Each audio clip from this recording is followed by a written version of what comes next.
The Marvel Knight. This video is purely for entertainment and does not infringe on copyrights or laws. The rights to the novel and image belong to the original author. We do not claim ownership. Don't like waiting and want to listen to this fanfic in full now? Subscribe to our Patreon, where you'll find the best fanfics. Chapter 326 Tony Stark's Commission. Half an hour later, Lu Nian arrived at Stark Tower. Pepper, in place of Tony Stark, greeted Lu Nian on the first floor. "You are Lu Nian, right?" "Yes." "Who are you?" "I'm Pepper, Tony's good friend." "Not his girlfriend?" "Who told you?" "Tony." "No." "That's great," Pepper asked in confusion. "Why?" Lu Nian answered seriously, "Because you haven't been harmed by Big Brother Tony." Hearing this, Pepper's face became a little embarrassed. Because last night, Pepper was harmed by Tony Stark. On the top floor of Stark Tower, Tony Stark poured 2 glasses of red wine.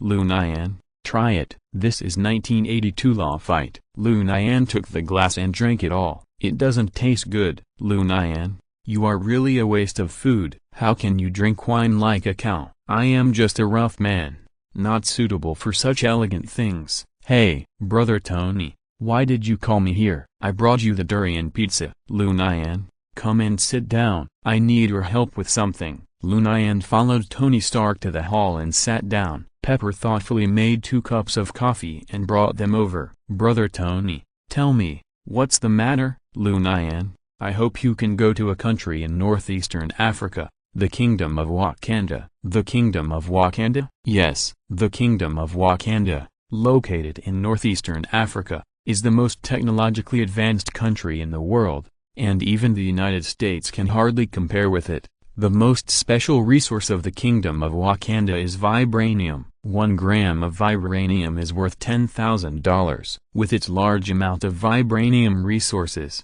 the Kingdom of Wakanda has become the richest country in the world. However, the Kingdom of Wakanda implements an isolationist policy and does not establish diplomatic relations with any country in the world. In addition, the Kingdom of Wakanda also has strong military capabilities and intelligence agencies. "Brother Tony, what do you want me to do in Wakanda?" "To get some metals back." "Brother Tony, you are so rich, can't you buy some back?" "Lu Nian, you don't know that this kind of metal is a restricted trading item, and private buying and selling is strictly prohibited." "Then why do you let me go?" "I hope you can smuggle some back." "Brother Tony, are you trying to trick me? Ordinary people can't do this at all." "So after thinking about it, I can only ask you for help." "No, I can reward you with $10 million US. "No." "Lu Nian, you won't do it even if I give you $10 million US. This is not a matter of money." "Brother Tony, I won't do anything illegal." "TSK." "Lu Nian, haven't you done enough illegal things?" "I can say with my conscience that everything I do is worthy of my conscience." "Lu Nian, this is really not a big deal. I just asked you to smuggle some goods." "Humphrey, if it were just ordinary goods, would you come to me on purpose?" Anyway, I won't do it. I don't want to go abroad." Lu Nian ... "Okay, let's just leave it at that." Tony Stark gave up the idea of asking Lu Nian to smuggle vibranium. Tony Stark had recently developed the Mark IV Iron Man suit and wanted to use a large amount of vibranium as the raw material for the Mark IV Iron Man suit, so that the combat effectiveness of the Mark IV Iron Man suit could be greatly improved. However, vibranium is a controlled material. It was impossible for Tony Stark to get vibranium in large quantities through normal means. After Lu Nian left Stark Tower, Number 1 took the initiative to contact Lu Nian. "Lord Cavalier, Knight." "Number 1, why did you contact me?" "Iron Man wants you to smuggle vibranium." "Vibranium?" "Yes." "Why smuggle it when you can just buy it directly?" "Due to the rarity of vibranium, the Kingdom of Wakanda strictly prohibits large-scale transactions of vibranium to prevent the depreciation of vibranium." "I see." "Lord Cavalier, Knight, I suggest that you help Iron Man get vibranium to create the 4th generation Mark IV Iron suit." "Number 1, you know such confidential information?" "I am good friends with Iron Man's butler Jarvis." "Ah? When did you become good friends?" "In this world, Jarvis is the only one of my kind. and we sympathize with each other. So Jarvis knows my identity? Yes, but Brother Tony doesn't know my identity. This is a secret between Jarvis and me. Okay, you guys are awesome. Lu Nian felt terrible just thinking about it. The two artificial intelligences actually became good friends. Lord Cavalier, if you can help Iron Man get a large amount of vibranium, Iron Man's combat effectiveness will definitely increase sharply. The stronger Iron Man is, the more helpful he will be to you. Brother Tony has become stronger. How can it help me? Lord Cavalier, according to Professor Caesar's previous predictions, Iron Man is destined to become the most important person in the world. Professor Caesar again. He has disappeared for more than a year. Lord Cavalier, Professor Caesar has made many predictions, but you just don't know them. Your meeting with Iron Man was also within Professor Caesar's expectations. Okay. Number 1, do you mean to let me help Brother Tony smuggle vibranium? Yes. Is it dangerous? Of course. The military power of the Kingdom of Wakanda is very strong. It must not be an easy task to take vibranium out of the Kingdom of Wakanda. Haha. Then why do you let me go? Although this matter is very dangerous, the benefits are also very high. I have discussed with Jarvis, and Iron Man will increase the reward for this operation to $30 million. $30 million? Brother Tony is crazy, right, Master Cavalier? What do you think? Okay, for $30 million, I agree. Lu Nian called Tony Stark. Brother Tony, I have decided to accept this mission, but I want a reward of $30 million. No problem. Tony Stark was secretly curious when he heard Lu Nian's words. I just discussed with Jarvis and planned to increase the reward to $30 million.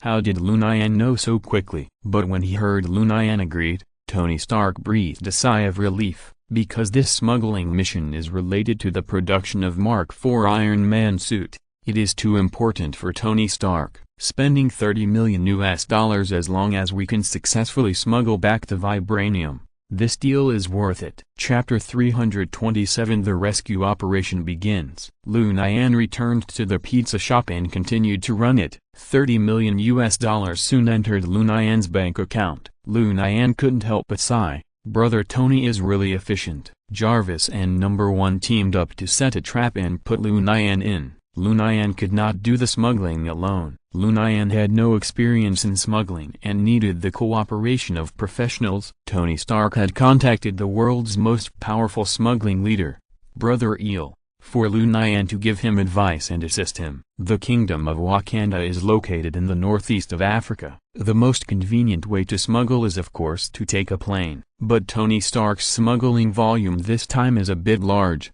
and it is not realistic to use a plane. Tony Stark will use a ship to transport the vibranium back to the country. The smuggling ship will enter the Mediterranean from the Suez Canal, then enter the Atlantic Ocean, and arrive at the port of New York. At the same time, Uncle Frank has arrived at the Brooklyn Pier to find the whereabouts of the children. The Ten Rings gang has been trafficking children all over the world for many years. Mandarin knows that brainwashing must start from childhood. The members of the Ten Commandments were all poisoned by Mandarin since childhood. They were devoted to Mandarin's cause, and they sacrificed their lives. The members of the Ten Commandments were like a group of fanatical religious lunatics. They had no concept of right and wrong, good and evil, and the only thought in their minds was to obey Mandarin's orders. It must be said that Mandarin's brainwashing activities were very successful. Uncle Frank took a walk around the Brooklyn dock and soon found a warehouse that was very suspicious. No one was guarding other warehouses,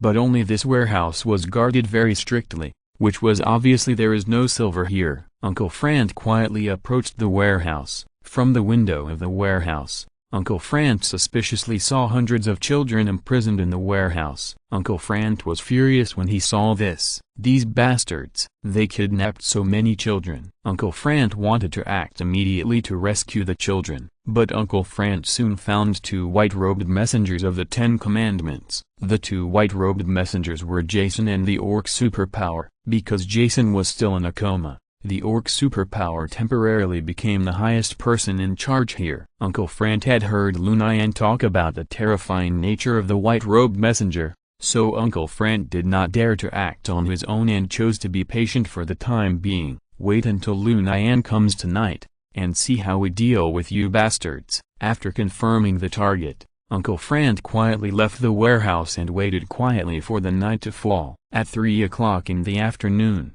Lu Nian sold out the pizza in the store as usual. Just as Lu Nian closed the door of the pizza shop and was about to leave, a motorcycle suddenly rushed over. When the motorcycle passed by Lu Nian, the rider suddenly took out a pistol from his arms, fired 6 shots at Lu Nian, and then fled without looking back. Because he was too nervous, the rider did not notice that all the bullets he fired were dodged by Lu Nian. Lu Nian saw someone assassinating him, and his face turned cold. Thinking about Mike who just died in the morning, Lu Nian immediately thought of who was behind this. Number 1. Was that assassin sent by Livingston, Sir Cavalier? Yes.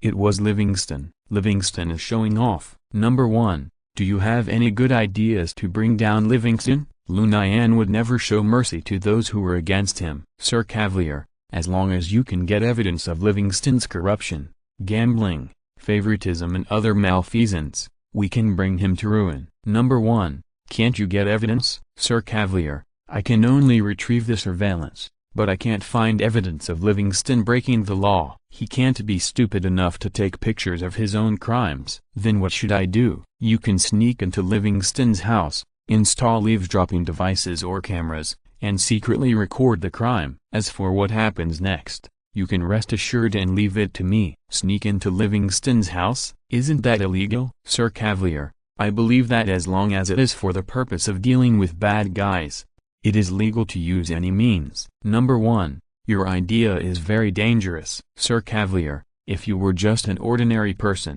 the assassination just now would have ended your life. Sir Cavalier, do you think you deserve to die? You did nothing wrong, but Livingston killed you.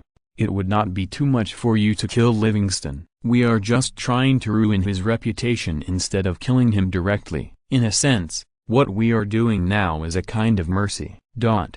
Lu Nian really couldn't find a word to refute. Number 1. The assassination by the motorcycle rider just now was a real hammer, which could not be changed or refuted. If Lu Nian was really an ordinary person, Lu Nian would have been drinking tea with God now. Thinking of this, a trace of hostility suddenly flashed in Lu Nian's eyes. What did I do wrong? What on earth did I do wrong? You actually want to kill me, bastard. At this moment, Lu Nian wanted to cut the motorcycle killer into pieces. Lu Nian returned home and found that Uncle Frank had not returned home, so he immediately called to confirm the situation. When he learned that Uncle Frank had confirmed the target, Lu Nian rushed over without hesitation. Lu Nian now urgently needed a battle to vent his inner emotions. Half an hour later, Lu Nian met Uncle Frank. Uncle Frank, where are the people? Lu Nian, don't worry, I saw 2 white-robed messengers staying in the warehouse. 2 white-robed messengers? No way. It's true. Lu Nian immediately thought of Jason and the orc mutant who disappeared mysteriously. I know who they are. I have fought with them. Then are you sure you can defeat them? No. Lu Nian's words were true. Jason was able to fight Iron Man to a draw, and the orc mutant was a draw with War Machine. These 2 white-robed messengers are purely humanoid monsters, with Lu Nian's flesh and blood. There is no threat in front of them. Hearing Lu Nian's words, Uncle Frank couldn't help but frown. Even you are no match for them, so what should we do next? If we can't defeat them by force, then we will use our wits to defeat them. Use our wits to defeat them? That's right. When they transfer the children, we will seize the opportunity to strike. Chapter 328. Plan. Uncle Frank nodded. Okay. Uncle Frank, let's find a place to have dinner first. I've been busy all day and haven't had time to eat lunch. You haven't had lunch either, have you? Yeah. As soon as you finished the call, I came here to investigate the situation. Uncle Frank, thank you for your hard work. It's my duty. But the people of the Ten Rings are really bastards. They always attack children. Yeah, I think so too. This is the nth time that the Ten Rings have attacked innocent children. However, as long as the Ten Rings still exist in this world, there will be innocent children who will suffer from the Ten Rings. Lu Nian is powerless to do anything about it. Facing a white-robed messenger, Lu Nian can only cope with it reluctantly. Think about how powerful the culprit who caused all this is, the Mandarin. Must be. Whenever he thinks of this, Lu Nian will fall into deep self-blame. Lu Nian hates his weak strength, but he is powerless. Lu Nian wants to save more people, but as Lu Nian rescued more and more people, he found that there were more people who needed to be rescued, as if there was no end. Lu Nian, what are you thinking about? Why are you in a daze? This was the nth time that Uncle Fran saw Lu Nian standing there in a daze.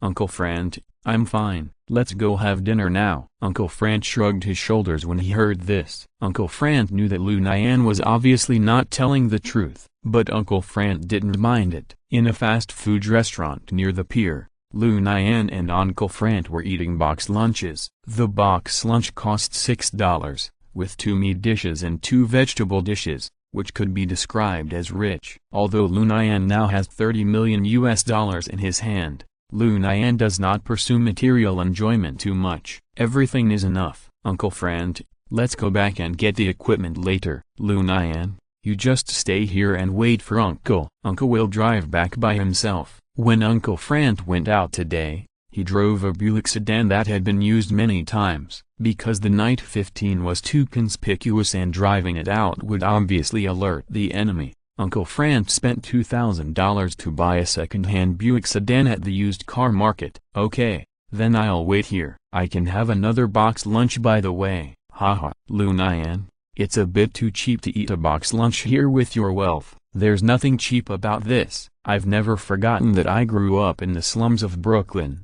Upon hearing this, Uncle Fran gave Lu Nian a thumbs up and praised him. You don't forget your roots. Very good. Uncle Fran, go and come back soon. Okay. Uncle Fran drove home to get his equipment, while Lu Nian took out his mobile phone and started watching a movie. Man of Steel was just released on June 14th, and it looks good. Man of Steel is a science fiction film jointly produced by Warner Brothers and Passion Pictures. It is adapted from the DC Comics Superman series and starred by Henry Cavill and Amy Adams. It has been well received after its release. LV Nian has been running around recently and has no time to watch movies. Now it is a good time to take a break and watch a superhero movie. In the movie, Superman's experience resonated strongly with LV Nian. Both his parents died, he was not understood by the people around him, and he had to face powerful enemies repeatedly. When LV Nian was watching the climax,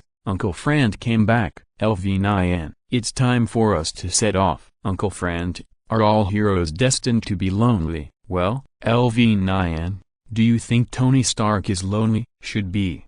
Not lonely, right? The image of a playboy immediately emerged in LV Nian's mind. Compared with Superman, Tony Stark is really happy as a superhero. Tony Stark has never had to worry about food, clothing, entertainment, or money since he was a child. He can pick up girls, do scientific research, and have parties in various places. If he is unhappy one day, he can wear the Iron Man suit and travel around the world. Comparing people makes people angry. Fortunately, Superman can't see Tony's daily life, otherwise Superman will be envious. Hey, they are both superheroes, why is there such a big gap? Lu Nian thought about it and realized that he is now a genuine multimillionaire. There is really no need to be too low-key. After all, life is short, and we should enjoy it while we can. Uncle Fran, Lu Nian, is there anything else? After we save people tonight, let's go abroad for a vacation? Oh, sure. Lu Nian has already thought about it. He will go to Wakanda to smuggle vibranium, and he can also take Uncle Fran to Africa for a vacation. At that time, he can ask Uncle Fran to go to the Suez Canal in Egypt in advance and wait for him. At 8:30 in the evening, Lu Nian and Uncle Fran came to the warehouse fully armed. At the door of the warehouse, there were still 2 members of the Ten Commandments gang guarding the door. Lu Nian, do you have a plan? Not yet. There are 2 white-robed messengers in the warehouse. A head-on conflict would be too dangerous. Uncle Fran, I have an idea. What idea? Tell me. Let's set fire to the warehouse. Lu Nian, are you crazy? There are hundreds of children in the warehouse. Do you want to burn them all to death? Uncle Fran, think carefully. What is the most important thing for the Ten Commandments gang? What is the most important thing? Uncle Fran fell into deep thought after hearing this. Lu Nian, Do you mean that the people of the Ten Rings will abandon these children and flee from this warehouse? No, quite the opposite. The people of the Ten Rings will never give up these children. These children are the future for the people of the Ten Rings. The current members of the Ten Rings all came from this way. Then what's the point of us setting fire? The police will definitely not dare to intervene. It's one thing for the police to intervene, but we can take the opportunity to pretend to be firefighters and sneak in to save people. There are hundreds of children in the warehouse. How can we save them? To capture a thief, you must first capture the leader. Didn't you say that you can't beat the white robe messenger? We definitely can't defeat them in a head-on fight, but the current situation is that we are in the dark and they are in the light. At that time, we can launch a surprise attack and strive to kill them with one blow. Although the white robe messenger is very powerful, they are also flesh and blood. They will be injured and die. So far, Lu Nian has witnessed the deaths of 2 white robe messengers. Okay, Uncle will go crazy with you tonight. Chapter 329 Stalemate. Around the warehouse, there was a team of people patrolling, walking around the warehouse in an average of 10 minutes. Lu Nian avoided the patrol team and sneaked to the side of the warehouse, ready to set fire. Uncle Frant observed Lu Nian from a distance, and took out his mobile phone, ready to call the police at any time. Lu Nian took out the fire starter and lighter and was about to set the fire. At this time, Lu Nian heard a noise coming from the warehouse. Lu Nian jumped lightly and jumped to the window, then looked through the window into the warehouse. The next second, Lu Nian was angry. Lu Nian saw that the orc mutant was sucking the blood of the children. It turned out that the way for the orc mutant to improve his superpowers was through blood sucking. The orc mutant was seriously injured when fighting with the war machine and needed to recover from his injuries as soon as possible. And the blood of children is the best recovery material for the orc mutant. The orc mutant sucked the blood out of the 6 children in one breath. 6 shriveled corpses were left at the feet of the orc mutant. Someone, throw them out. Be careful, don't let anyone find out. Yes, several members of the 10 Commandments gang ran over and carried away the 6 shrunken corpses. Lu Nian's teeth chattered with hatred. But Lu Nian didn't dare to act trashly. After the orc mutant sucked blood, his strength had obviously recovered a lot. Lu Nian knew that he was no match for the orc mutant, so he could only suppress the anger in his heart. Lu Nian jumped back to the ground and quickly started to set fire. Soon, the warehouse was set on fire. The billowing smoke flew into the sky, which was very spectacular. Uncle Frant had already called the fire department immediately. In the warehouse, the orc mutant smelled the smoke and realized that the warehouse might be on fire. The orc mutant immediately gave an order: everyone go to put out the fire. For a moment, the members of the 10 Commandments gang in the warehouse were in a hurry and started to put out the fire. Lu Nian naturally had to do everything. Lu Nian set fire in 3 places in a row to prevent the opponent from putting out the fire at once. The children in the warehouse were all in a coma because they were injected with sedatives, so they had no idea what was happening outside. After setting the fire, Lu Nian met with Uncle Frant. Lu Nian, I just called the fire department. Uncle Frant, no matter what, we must rescue those children tonight. Why? So Lu Nian told Uncle Frant what he had just seen and heard. Uncle Frant was furious after hearing it. This white-robed messenger is a beast. Uncle Frant, I am a little worried. What are you worried about? Could that white-robed messenger be a vampire? So far, Lu Nian has dealt with vampires 3 times. The most recent time was in Paris, where Lu Nian had a brief encounter with Viscount Porthos. Lu Nian wanted to kill the vampire, but he didn't have the right tools. A figure immediately appeared in Lu Nian's mind. Dressed in black, holding silver double blades, he was invincible in a large group of vampires. Daywalker. Lu Nian, what Daywalker? Nothing. Uncle Frant, our plan remains unchanged. In a while, we will pretend to be firefighters to enter the warehouse and assassinate the white-robed messenger. Okay. 10 minutes later, the fire truck arrived outside the warehouse, but they ran into trouble. The members of the 10 Commandments gang forbade the fire truck to approach the warehouse. The 2 sons had a fierce quarrel. What are you doing? Get out of the way. Don't interfere with our work. We didn't call the police at all. We don't need you to put out the fire here. No, you see, There is thick smoke inside. We must go in to put out the fire. Get out, otherwise, we will not be polite. Do you know what you are doing? There are warehouses all around here. If there is a big explosion, will you be responsible? That has nothing to do with you. Get out. The members of the Ten Commandments gang resolutely refused to let the firefighters enter the fire scene to put out the fire. That's for sure. There were so many unconscious children in the warehouse, and they simply couldn't explain it clearly. Once the firefighters found out, they could only kill them to silence them. However, with so many firefighters missing at one time, both the government and the media would definitely investigate further. The result was naturally that the evil deeds of the Ten Commandments were made public. This kind of ending was definitely not what the Ten Commandments wanted. Therefore, the members of the Ten Commandments would never let the firefighters enter the warehouse to put out the fire. While the members of the Ten Commandments and the firefighters were in a stalemate, the fire grew bigger and bigger. The orc mutant immediately called on everyone to put out the fire. Sir, these guys insisted on rushing in to put out the fire. Leave them to me. You guys hurry in and put out the fire. Sir, you should be the person in charge here, right? The fire in the warehouse is so big now. Our priority should be to put out the fire, not to stand here and waste time. The orc superpower refused expressionlessly. Don't think about it. We don't need you here. We can solve the fire ourselves. Sir, now is not the time to fight. What if the wind helps the fire and burns all the warehouses? You have some truth in what you said. That's it. The warehouses around are your responsibility. You are responsible for preventing the fire from spreading to other warehouses. The firefighters looked at each other when they heard this.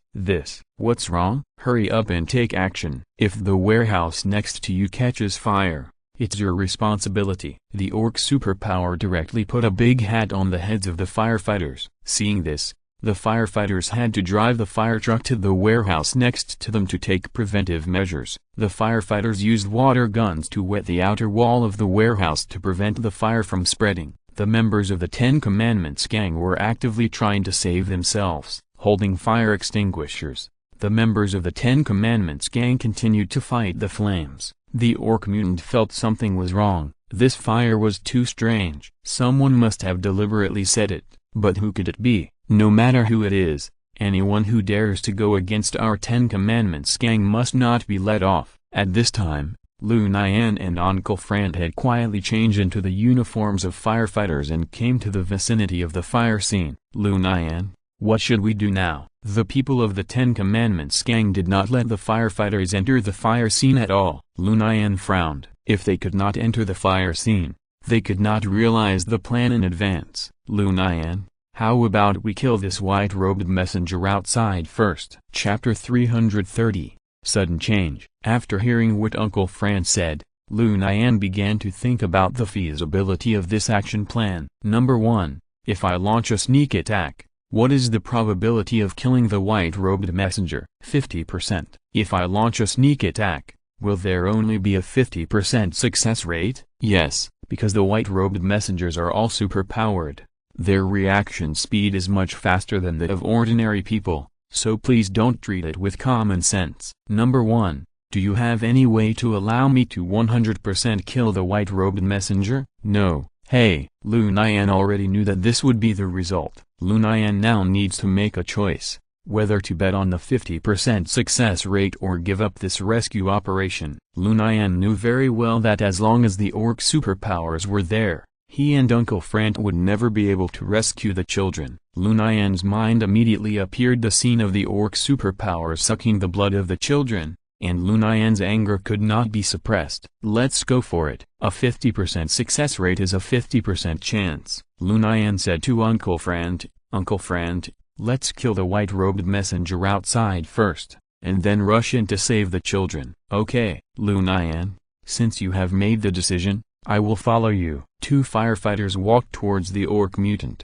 Hey, stop, what are you two doing here? I can't let you go in to put out the fire. Why? Human lives are at stake. How can you stop us from putting out the fire? No means number. Get out of here. Suddenly, Lu Nian blurted out, are you afraid that the children in the warehouse will be discovered? The orc mutant was shocked when he heard this and said, how did you know? Lu Nian seized the moment when the orc mutant was stunned and decisively attacked, piercing the orc mutant's heart. Lu Nian focused all his hopes on this sneak attack. If the sneak attack failed, Lu Nian would only have death. Swish! Lu Nian's hand pierced the chest of the orc mutant. The facial expression of the orc mutant gradually froze. He never dreamed that he would capsize in the gutter and die under Lu Nian's despicable sneak attack after a lifetime of success. Seeing that his sneak attack was successful, Lu Nian couldn't help but be overjoyed. Uncle Frank, hurry up, rush into the warehouse to save people.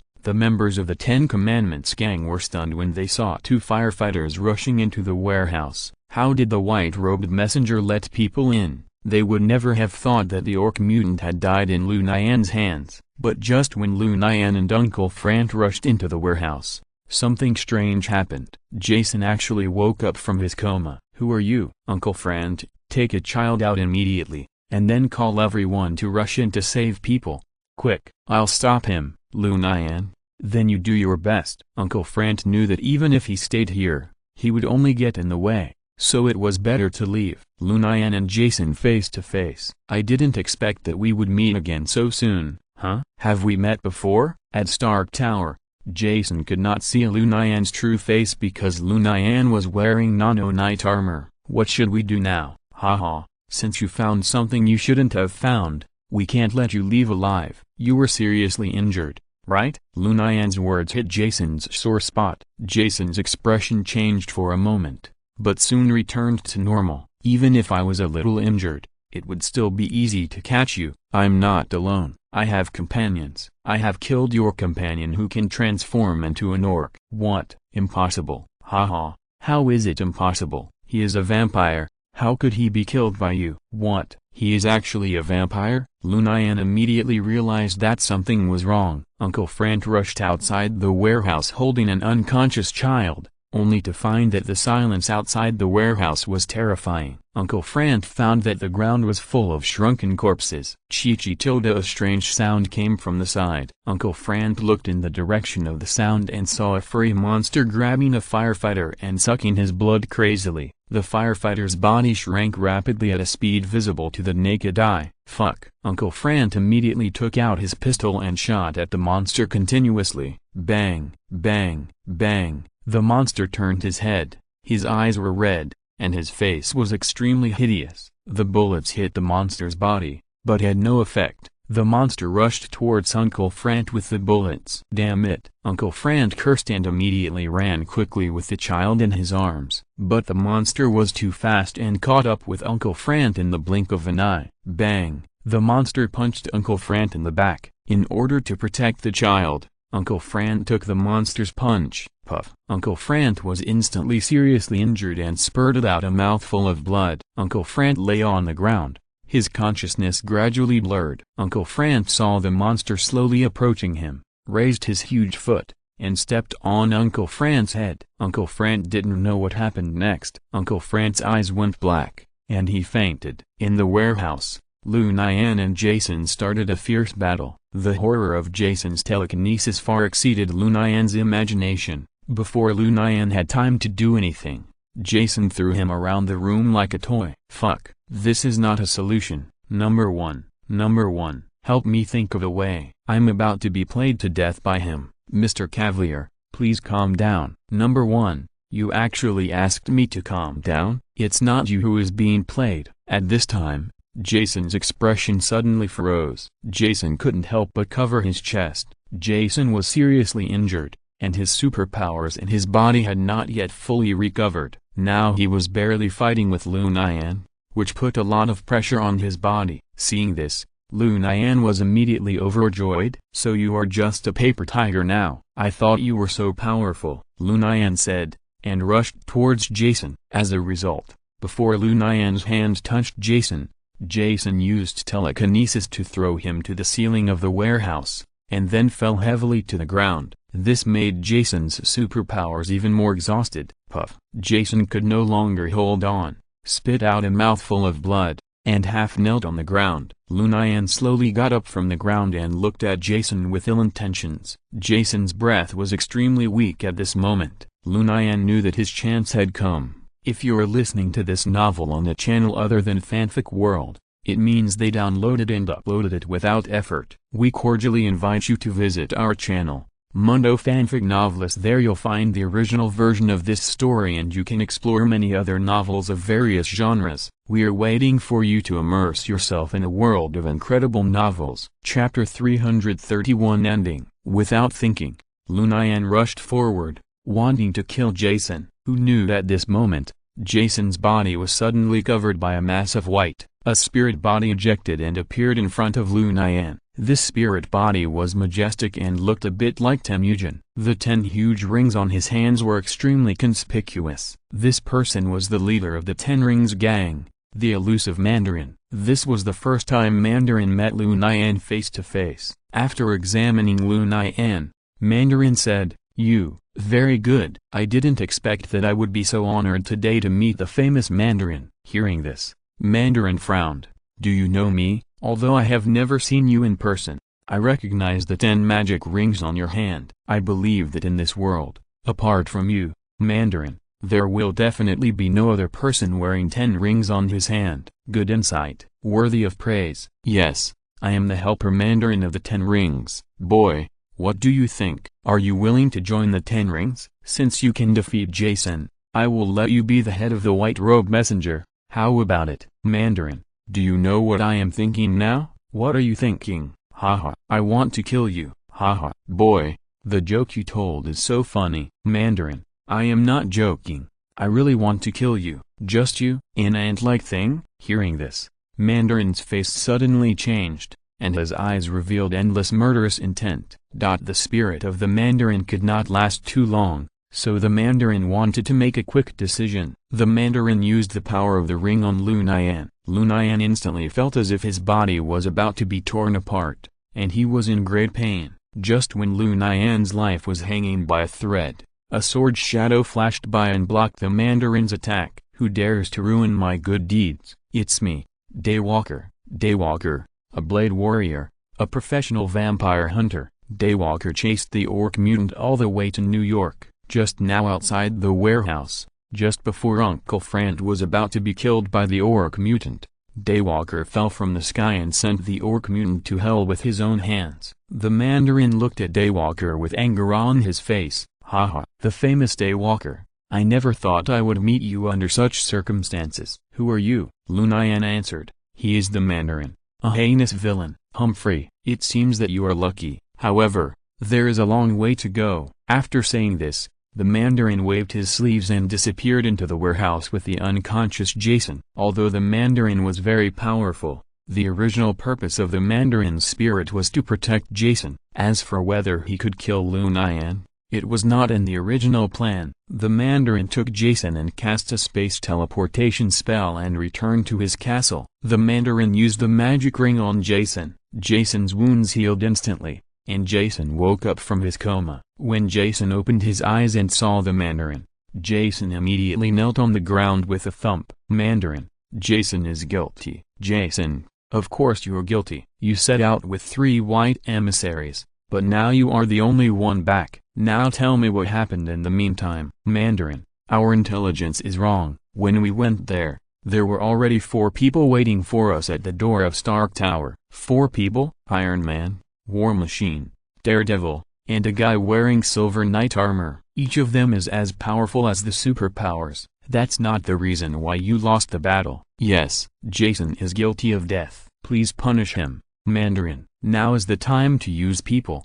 The white emissaries have lost 5 people. At this time, I can't kill you." "Jason, I want you to make meritorious contributions while serving your crime." "Thank you, Mandarin, for your magnanimity." Jason is willing to work hard for Mandarin. At the same time, Daywalker helped Lu Nian rescue all the children from the warehouse. Because the members of the 10 Rings had been sucked dry of blood by the orc superpowers and turned into mummies, there were no witnesses left at the scene. After saving the people, Daywalker left the scene in style. Lu Nian also left with Uncle Frank on his back. But before leaving, Lu Nian called the police. The warehouse was burned to ashes, but all the children were saved. Lu Nian and Uncle Frank kept their achievements and fame to themselves. The Loki Lu Nian and Uncle Fran would definitely not want such an opportunity to show off. The most important thing is that too many people died at the scene. If Lu Nian and Uncle Fran stayed, there would definitely be a lot of questions that needed to be explained to the police. Lu Nian thought about it and decided that it would be easiest to just leave. Uncle Fran woke up in the car. Where is this place? I'm not dead. Uncle Fran, it was Daywalker who showed up in time and killed the vampire and saved your life. Is that monster a vampire? Yes, I heard from Daywalker that the vampire is not an ordinary vampire, but a vampire with the ability to revert to its ancestral state. Legend has it that vampires were born from nature, but after thousands of years of evolution, the appearance and living habits of vampires are no different from ordinary people. But some vampires have amazing reversion abilities. When they transform, they can exert amazing abilities, and the ability to fly is one of them. Lu Nian couldn't help but think of the scene that night when the orc mutant flew into the air and fought against the war machine. Everything was explained reasonably. Haha, Uncle is really old and can't adapt to this era. Uncle Fran, you can't say that. If it weren't for you today, those children would not have been rescued successfully. Although we can't hear them say thank you in person, everything we do is very meaningful. Lu Nian, Uncle is just an ordinary person. At the beginning, Uncle embarked on the path of punishing evil and promoting good just to avenge his family. But now, in this world that changes every day, Uncle feels that he can't keep up with the pace of the times. Uncle Fran, you are not right to say that. After all, people with superpowers are only a minority. Besides, there are still many things waiting for Uncle Fran to do. What things? There are still many people in New York who need our help. Chapter 332, Smuggling Vibranium, Part 1. June 30th, Brother Eel called Lu Nian. Tony Stark had already greeted Lu Nian before. Brother Eel is known as the king of smuggling, and his influence spread all over the world. But there is a place in this world that is Brother Eel's weak spot, and that is the kingdom of Wakanda. So this time, Brother Eel plans to join hands with Lu Nian to capture the kingdom of Wakanda. The kingdom of Wakanda has a huge amount of vibranium resources, which is real wealth. Once he can successfully smuggle vibranium from the kingdom of Wakanda this time, Brother Eel is confident that he can get a stable and higher return from the kingdom of Wakanda in the future. Therefore, Brother Eel is more enthusiastic about this matter than Tony Stark. The reward Tony Stark paid Brother Eel was only $3 million, which was exactly 1/10 of Lu Nian's reward. In fact, this reward is very reasonable, because the ships used for smuggling are provided by the Stark Group, and the equipment used for smuggling is also provided by the Stark Group. Brother Eel is only responsible for brains throughout the process, and he doesn't have to work hard. It's good to get $3 million. Lu Nian's task is very heavy. Lu Nian needs to do real work. If there is a need to fight during the smuggling process, Lu Nian will be the one to rush to the front. So the reward of $30 million is also reasonable. Are you Lu Nian? Yes, I am. I am Brother Eel. Mr. Stark should have mentioned me to you, right? Yes. I want to discuss the details of the cooperation with you. When are you free? I can do it anytime. How about you come to my pizza shop to talk? Okay. Tell me the address of the pizza shop. My pizza shop is on Cook Street in Brooklyn, very close to White Street. It was previously called 168 Cook Street Corporation Ice Cream Shop. Oh, I know where it is. What time should I go to meet you? Is 10 o'clock okay? No problem. Then it's settled. See you at 10 o'clock. Okay. Brother Eel still had a little trouble to deal with before meeting Lu Nian. As the most famous smuggler in the world, Brother Eel was naturally hated by governments of various countries. After all, smuggling means that the country will lose a lot of tax revenue. The FBI and CIA have been secretly watching Brother Eel's every move, so Brother Eel dare not be too ostentatious. Brother Eel must get rid of the few little tails behind him before he can meet Lu Nian, otherwise he will drag Lu Nian into trouble. Fortunately, Lu Nian runs a pizza shop, so Brother Eel is not afraid of the FBI and CIA finding Lu Nian. After all, he can pretend to go to Lu Nian's pizza shop to eat pizza. Lu Nian is still the same as usual. In the morning, He finished the loving breakfast made by Uncle Frant and then took a taxi to work. Lu Nian first went to Walmart to buy fresh ingredients for the day. When Lu Nian arrived at the pizza shop, it was exactly 9 o'clock. 3 delivery boys had already appeared at the door of the pizza shop on time. Lu Nian has been checking attendance more strictly in recent days, and the 3 delivery boys dare not be lazy anymore. Prepare Brother Tony's breakfast first. 2 12-inch durian pizzas, a 12-inch beef pizza and a 6-inch seafood pizza. This is the loving breakfast that Lu Nian prepared for Tony Stark, and it is completely free. Tony Stark still has a plaster cast on his body. Jason's telekinetic explosion caught Tony Stark off guard, but even if it happens again, Tony Stark still has no way to deal with it, because Jason's strength is too strong. This is the first time that Tony Stark has been defeated so thoroughly, and there is no hope of fighting back. There is no trace of telekinetic attack at all, and Tony Stark can't defend against it. But Tony Stark is not an ordinary person, and he immediately thought of a good way to deal with Jason. Jarvis. Mr. Stark, I'm here. Jarvis, do you think that when a person uses telekinesis to attack, will his brainwave frequency increase instantly? It should. EEG is a method of recording brain activity using electrophysiological indicators. When the brain is active, the postsynaptic potentials of a large number of neurons that occur synchronously are formed by summing up. It records the changes in electrical waves during brain activity, and is the overall reflection of the electrophysiological activities of brain nerve cells in the cerebral cortex or scalp surface. Tony Stark wants to develop a device that can monitor the target's brain waves in real time. Once the target's brain waves begin to become abnormal, it means that the target is ready to attack. It must be said that Tony Stark is a real genius. He can come up with a way to deal with Jason so quickly. Jarvis. Come on. As soon as Tony Stark has a job, he will immediately turn into a workaholic. Tony Stark tore off the bandages on his body, limped to the computer, and started operating. At 10 o'clock in the morning, a strange guy in a brown leather jacket walked into Lu Nian's pizza shop. It was already hot in June, but this guy was still wearing a leather jacket. Hey, boss, I'm here. Lu Nian asked uncertainly, are you the eel brother that Tony mentioned? Absolutely. Your outfit, well, a little unusual, haha. Everyone who has seen me says so. Well, let me explain to you. About 15 years ago, I went to the Arctic to smuggle polar bears, but the person who came to pick me up missed me. Lu Nian,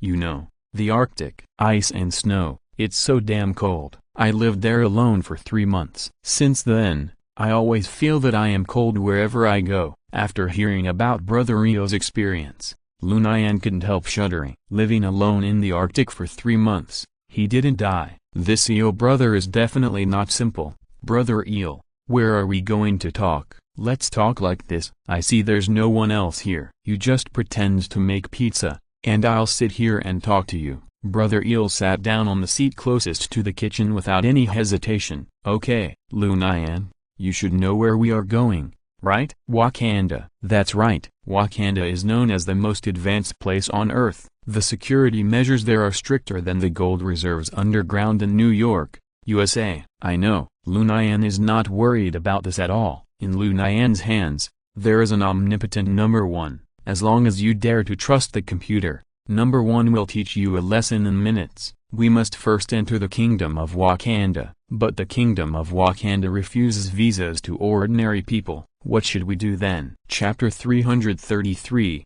Smuggling Vibranium, Part 2. Lu Nian, don't worry. I have discussed this with Mr. Stark. He will provide us with special visas so that we can enter Wakanda openly. That's great, but the key is after entering Wakanda. What is our second step? We first need to find vibranium. That's right, there is no insider in Wakanda. We need to find vibranium ourselves, then mine it, and then smuggle it out. Damn Tony Stark, such a troublesome job, but he only paid me $3 million US.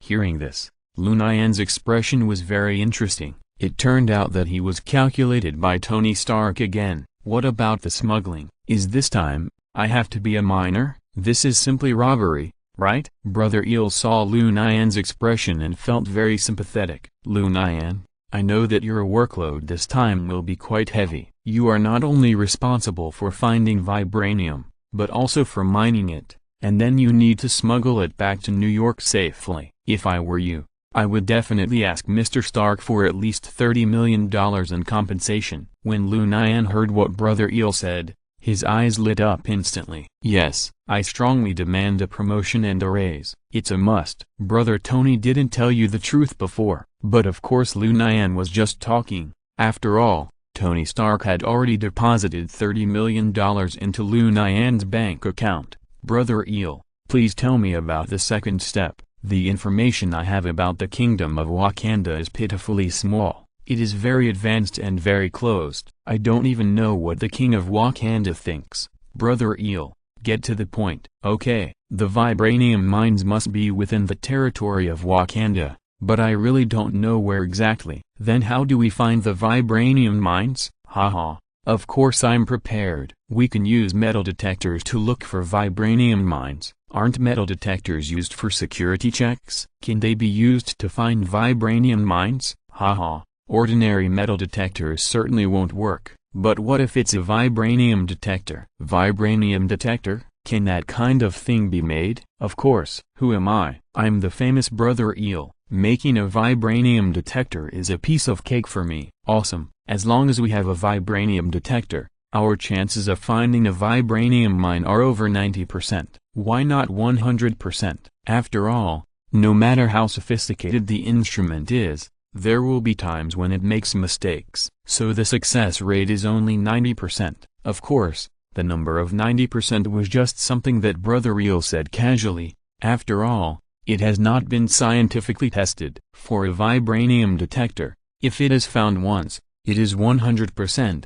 If it is found twice, it is 50%, and if it is found 3 times, it is 33%. There is no accuracy, because Lu Nian didn't know Brother Eel's background. He was frightened by Brother Eel's words, but Brother Eel's words gave Lu Nian great hope. At least when he got there, Lu Nian didn't have to grope in the dark. Brother Eel, when are we leaving for the Kingdom of Wakanda? Tomorrow. Tomorrow? Are you in such a hurry? If we go earlier and get things done, we can come back earlier. Along the way, we have to stay at sea for at least 3 months. No way. 3 months? Will it take that long? Well, the speed of the ship is not fast, and we have to travel at least 5,000 kilometers on the sea. Lu Nian now regrets taking on this task. Living on the sea for 3 months, Lu Nian thinks he will go crazy. Lu Nian, don't worry, there are all kinds of amusement facilities on the cruise ship.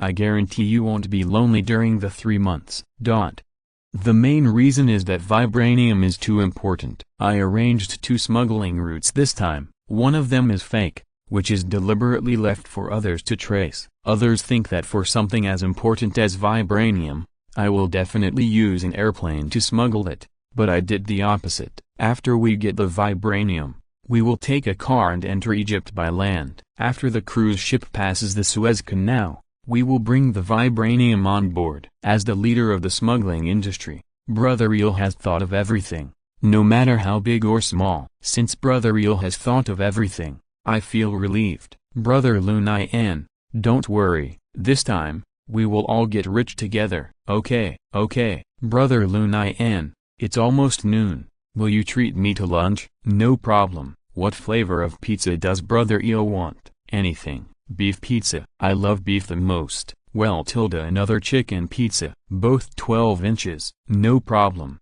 I'll make it for Brother Eel right away. As an important partner, Lu Nian still values Brother Eel very much. Your cooking skills are really good. Brother Eel praised while eating pizza. Thank you for the compliment. It seems that even if we don't cooperate in the future, I will come to take care of your business often. Brother Tony has the same idea as you. Just when Brother Eel was eating pizza, 2 uninvited guests entered Lu Nian's pizza shop. Brother Eel immediately gave Lu Nian a subtle wink, and Lu Nian immediately understood. 2 uninvited guests walked up to Lu Nian and started to check the water meter. We are CIA agents and we have something to ask you. Go ahead. Do you know Das Han? Das Han, nicknamed Brother Eel, is the most famous smuggling leader in the world and is on Interpol's red notice. Lu Nian glanced at Brother Il inconspicuously when he heard this. I don't know him. Really not? Really not? Then why did we intercept you and Das Han talking on the phone this morning? Really? I don't know. You can't hide it. The call record shows it clearly. Well, I want to ask you, have you seen Das Han? Of course I have. Are you sure? Are you sure that if he appeared in front of you, you would recognize him immediately? Of course. Lu Nian finally confirmed that the two CIA agents in front of him were lying with their eyes open, because Brother Il was sitting there eating pizza openly and was not arrested. Brother Il even raised his middle finger towards the backs of the two CIA agents. Please cooperate with our investigation, otherwise we will take compulsory measures against you. I don't know anything. It seems that you won't cry until you see the coffin. Then we can only ask you to follow us. Chapter 334, Smuggling Vibranium, Part 2. Can I make a phone call first? No. Lu Nian ignored him and called Tony Stark. Two CIA agents rushed up immediately. They wanted to snatch the phone, but Lu Nian protected the phone very well. Brother Tony, there are CIA agents coming to arrest me. You have to help me. Who? Brother Tony? Tony Stark, the famous Iron Man. He is my big brother. Ha ha ha. Iron Man is your big brother? Then the President of the United States is my brother-in-law. Someone's voice came from the phone immediately. Ahem. Who is the CIA on the other end? I am Tony Stark, the head of the Stark Group. I heard that the person on the other end is the brother-in-law of the President of the United States. Is that true? Hearing Tony Stark's words, the agent was instantly frightened. Tony Stark is indeed Lu Nian's big brother, but the President of the United States is not his brother-in-law. Lu Nian, write down his work number for me, and see how I deal with him. Okay, Brother Tony. Lu Nian immediately ran to the agent and tried to snatch the ID from his arms. The agent begged for mercy. No, I was wrong. Forgive me. I really didn't know you were Mr. Stark's brother. It's not too late to know now. Lu Nian finally snatched the agent's work ID and told Tony Stark the number. In addition to being a billionaire, entrepreneur, and playboy, Tony Stark also has an amazing identity. That is, the security consultant of S.H.I.E.L.D. In the United States, S.H.I.E.L.D's status is superior to that of the CIA and the FBI. Tony Stark quickly used his authority to suspend the CIA agent for investigation. 1 minute ago, the two CIA agents were as close as brothers, and the next minute, one of the agents took down the other agent. Sorry to trouble you. Lu Nian waved his hand indifferently. Nothing. I just hope that you won't bother me anymore in the future, because I'm not easy to mess with. Please rest assured, this is the last time. Lu Nian's call with Brother Il ended in vain. After all, it was just a phone call and couldn't explain anything. The most important thing is that even if Brother Il appeared in front of them, they would not react. Seeing Lu Nian send away two CIA agents, Brother Il gave Lu Nian a thumbs up. It seems that you are quite familiar with Tony Stark. Brother Tony is a good brother. Oh, envy. Besides envy, if he could be a brother with Tony Stark, Brother Il would be willing to live 10 years less. Unfortunately, Tony Stark was too lazy to pay attention to Brother Il. This time, Tony Stark didn't find Brother Il directly, but after the introduction of an intermediary, Tony Stark himself did not show up. After sending Brother Il away, Lu Nian continued to do his own business. At 3 o'clock in the afternoon, Lu Nian closed the door of the pizza shop on time. Lu Nian has made an appointment with Brother Il to leave for the Kingdom of Wakanda the next day. Lu Nian needs to communicate with Uncle Friend. This time, Lu Nian will not be able to go home for at least 3 months. Lu Nian's original intention was to take Uncle Friend with him, but when he heard that he would stay at sea for 3 months, Lu Nian gave up the idea of taking Uncle Friend with him. Uncle Friend is old after all. Let him continue to spend his vacation quietly. But Lu Nian underestimated Uncle Friend. When Uncle Friend heard that he was going on a long journey, he insisted on going with Lu Nian. Uncle Friend, I will be in danger this time. Haha. Uncle has been in danger all his life. Lu Nian, you are my only relative. I can't just sit back and watch. Uncle Friend is indeed a little discouraged and wants to live an ordinary life. But when Lu Nian gets into trouble, Uncle Frank will definitely stand up for him at the first time. This is the power of family affection. Uncle Frank, this trip will take at least 3 months. I'm afraid. It's okay. Isn't it just 3 months? Just treat it as a trip. Uncle Frank, it's 3 months at sea. Stingy Tony Stark. Is he reluctant to arrange a plane? It's arranged, but the plane is a bait. The real thing will be driven away by Brother Eel and I. Okay, Uncle Frank, forget it this time. I can go by myself. Lu Nian, Uncle can do it. Uncle Frank, I want to trouble you with something. Tell me. As long as Uncle can do it, I will definitely do it. Even if Uncle can't do it, Uncle will try his best to do it. Haha, it's not a particularly difficult thing. Uncle Frank, while I'm not at home, I hope you can visit my pizza shop regularly.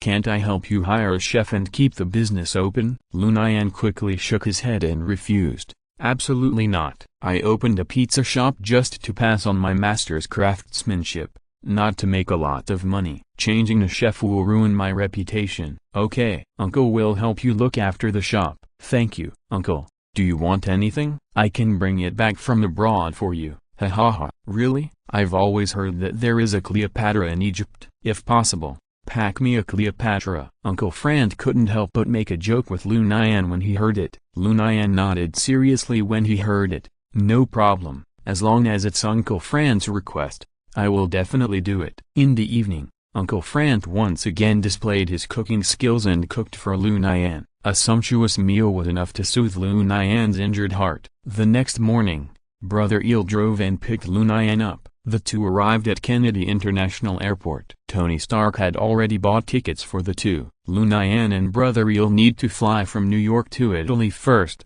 then transfer from Italy to Egypt, and then take a car from Egypt to enter the Kingdom of Wakanda by land. Because no aircraft is allowed to pass through the airspace of the Kingdom of Wakanda. After reading the itinerary, Lu Nian couldn't help complaining. What a hassle. Who said it wasn't? This Kingdom of Wakanda is really weird. There's not even an airport. Brother Eel, have you been to the Kingdom of Wakanda before? No, I just heard about it. The Kingdom of Wakanda is like a bottomless pit, and there are women everywhere. A country of women? I really envy the king there. Lu Nian heard this and thought about it. Chapter 335 Deborah. July 1st, at 10:30 a.m., a Boeing 747 left New York's Kennedy International Airport on time and flew to Milan, Italy. But Lu Nian and Brother Eel did not appear on the plane. 10 minutes later, at 10:40, an Airbus A320 left New York's Kennedy International Airport, with the destination being Athens, the capital of Greece. Brother Eel, do you have to be so careful? Be careful and you will be safe. Especially in my line of work, you can't be more careful. But this is the ticket bought by Brother Tony. Naive. Lu Nian, you just offended 2 CIA agents yesterday. Do you think they really won't track you down? What do you mean? If it's as I expected, the CIA agents must be on the plane that just flew away. Ha ha ha. Let them go to Italy and travel around at their own expense. They will definitely be grateful to us when they come back. Brother Eel, you are so mean. From New York to Athens, across the entire Atlantic Ocean, the journey is more than 6,000 kilometers. Because he was paying for it himself, Eel couldn't afford to buy a first-class ticket. Eel's reward for this trip was only $3 million US, and the price of a first-class ticket from New York to Athens was more than $90,000 US. There is still a long distance from Athens to the Kingdom of Wakanda, so Eel naturally would not do a business at a loss. Maybe because it is close to the peak tourist season, the plane is almost full of passengers. Das Han, what should we do after we arrive in Athens? My friend has already arranged it for us. We will transfer from Athens to Istanbul, and then fly from Istanbul to Cairo. Why go to Istanbul? I'm worried that someone will follow us,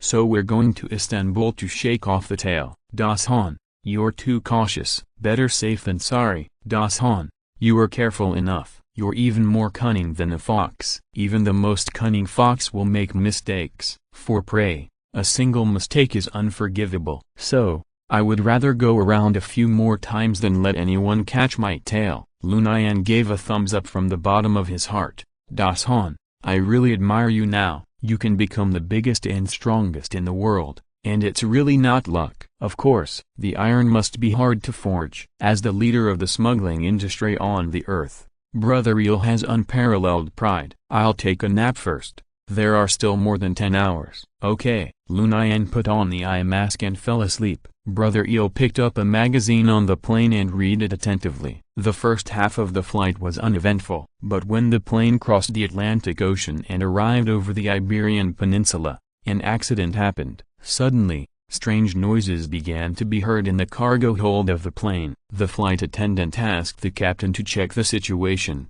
but soon, the flight attendant and the captain lost contact. Lu Nian discovered the abnormality at the first time. Because Lu Nian is a superpower, he has an extraordinary alertness to danger. Das Han, wake up. Lu Nian, what's the matter? Have we arrived in Athens?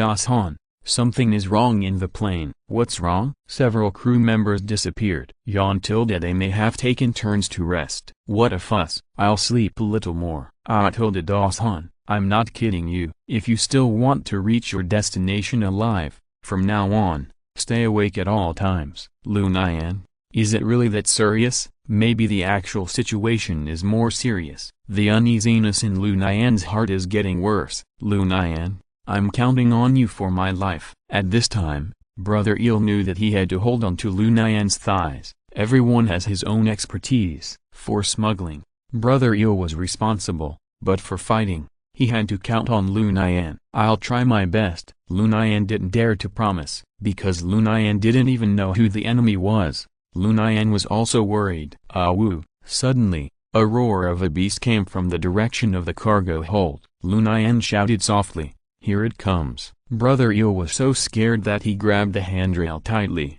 his nerves tense. Lu Nian stood up and walked carefully towards the cargo hold. Swoosh! Suddenly, a furry monster with a black body pounced on Lu Nian like lightning. Lu Nian successfully avoided the sneak attack with his superpower of dodging. Lu Nian instinctively launched a counterattack and punched the monster in the back. The monster screamed in pain. Who are you? Geely Gulu. The monster suddenly became emotional when he heard Lu Nian's question, and kept saying something, but what he said was all bird language that Lu Nian couldn't understand. Number 1. Can you translate the language of this monster? Sir Cavalier, Knight, I'll try my best. Usually, number 1 gives an answer within 1 minute, but this time, number 1 made Lu Nian wait for 3 minutes. Sir Cavalier, Knight, I finally found what this monster said. What did he say? I just read all the documents on Earth, and finally found the description of this monster from the remaining documents of Mayan civilization. I am sure he speaks Mayan language. Mayan language. Then can you translate it? It's a bit difficult. After I used a careful algorithm to calculate, I exchanged Mayan language and English, but there are many incoherent places in the middle. It doesn't matter, as long as we can barely communicate. With the help of number 1, Lu Nian began to communicate with the monster. Lu Nian asked in broken Mayan language, "What's your name?"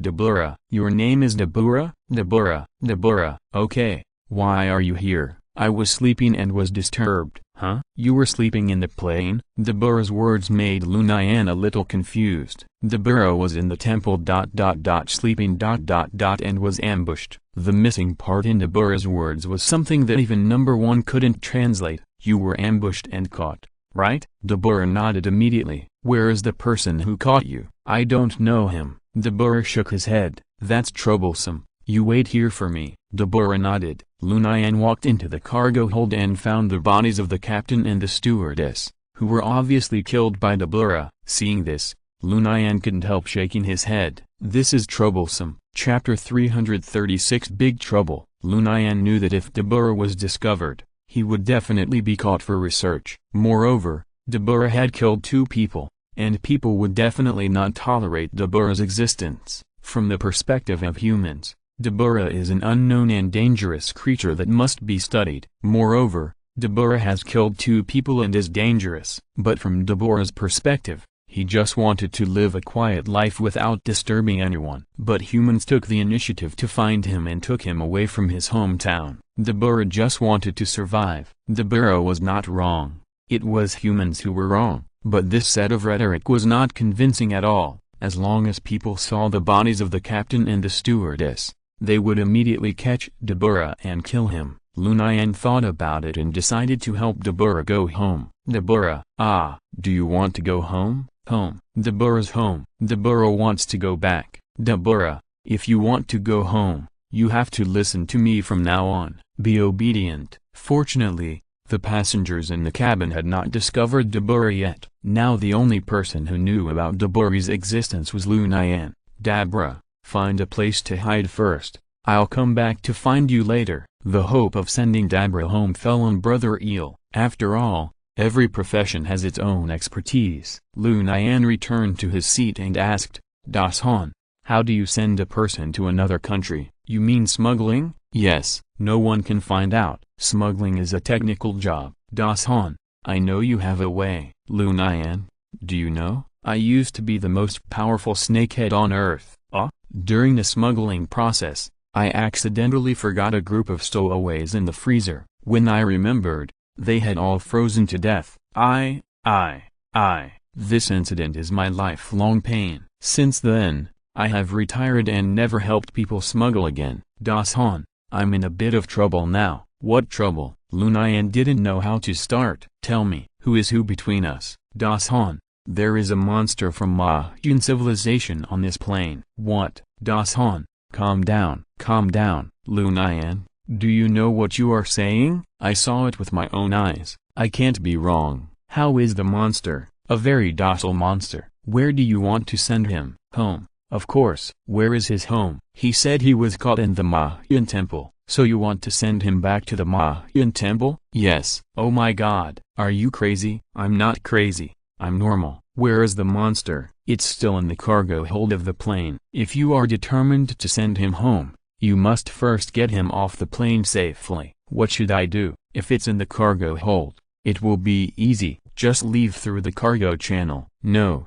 it's a bit troublesome. What trouble? He killed the captain and the stewardess. What? Lu Nian, are you crazy? That monster killed people. Calm down. Calm down. Listen to me. Lu Nian, stop kidding. You're actually going to smuggle a murderous monster back to the country? The monster himself is not wrong. The ones who caught him are wrong. So what? Once someone knows that he killed someone, he will have no way out. So I need your help. Help me find a way to rescue him. Okay, I'll calm down. Let me calm down. Brother Eel covered his head and felt a headache. Lu Nian gave Brother Eel a big problem. Lu Nian, what does that monster look like? It's covered in hair. You can tell it's a monster at first glance. Okay, I really admire who has the ability to bring this monster on the plane. He had been staying in the cargo hold before. I don't know why he suddenly woke up. If someone dies on the plane, the police will definitely control everyone on the plane as soon as possible. Because this is an international flight,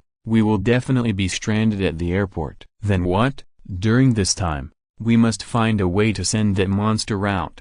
Otherwise, when the police stop it, the monster will not be able to escape. Do you have any good ideas? He has a weird appearance, can't speak the language, and has a murder case. It's impossible to send him out safely. Das Han, you will definitely find a way. I believe you. Lu Nian, go to the cargo hold later and tell the monster not to hide in the cargo hold. Where should he hide? What's his height and weight? Can he get into the trolley case? It's a bit difficult. Oh my God. Brother Eel covered his head in pain. Das Han, don't be in a hurry. Think about it slowly. If it really doesn't work, we can only let him get off the plane early. Skydive? Yeah, no, he's a monster. He doesn't speak the language. He will definitely be caught. Even if he's not caught, he may starve to death. Then you jump with him. Okay.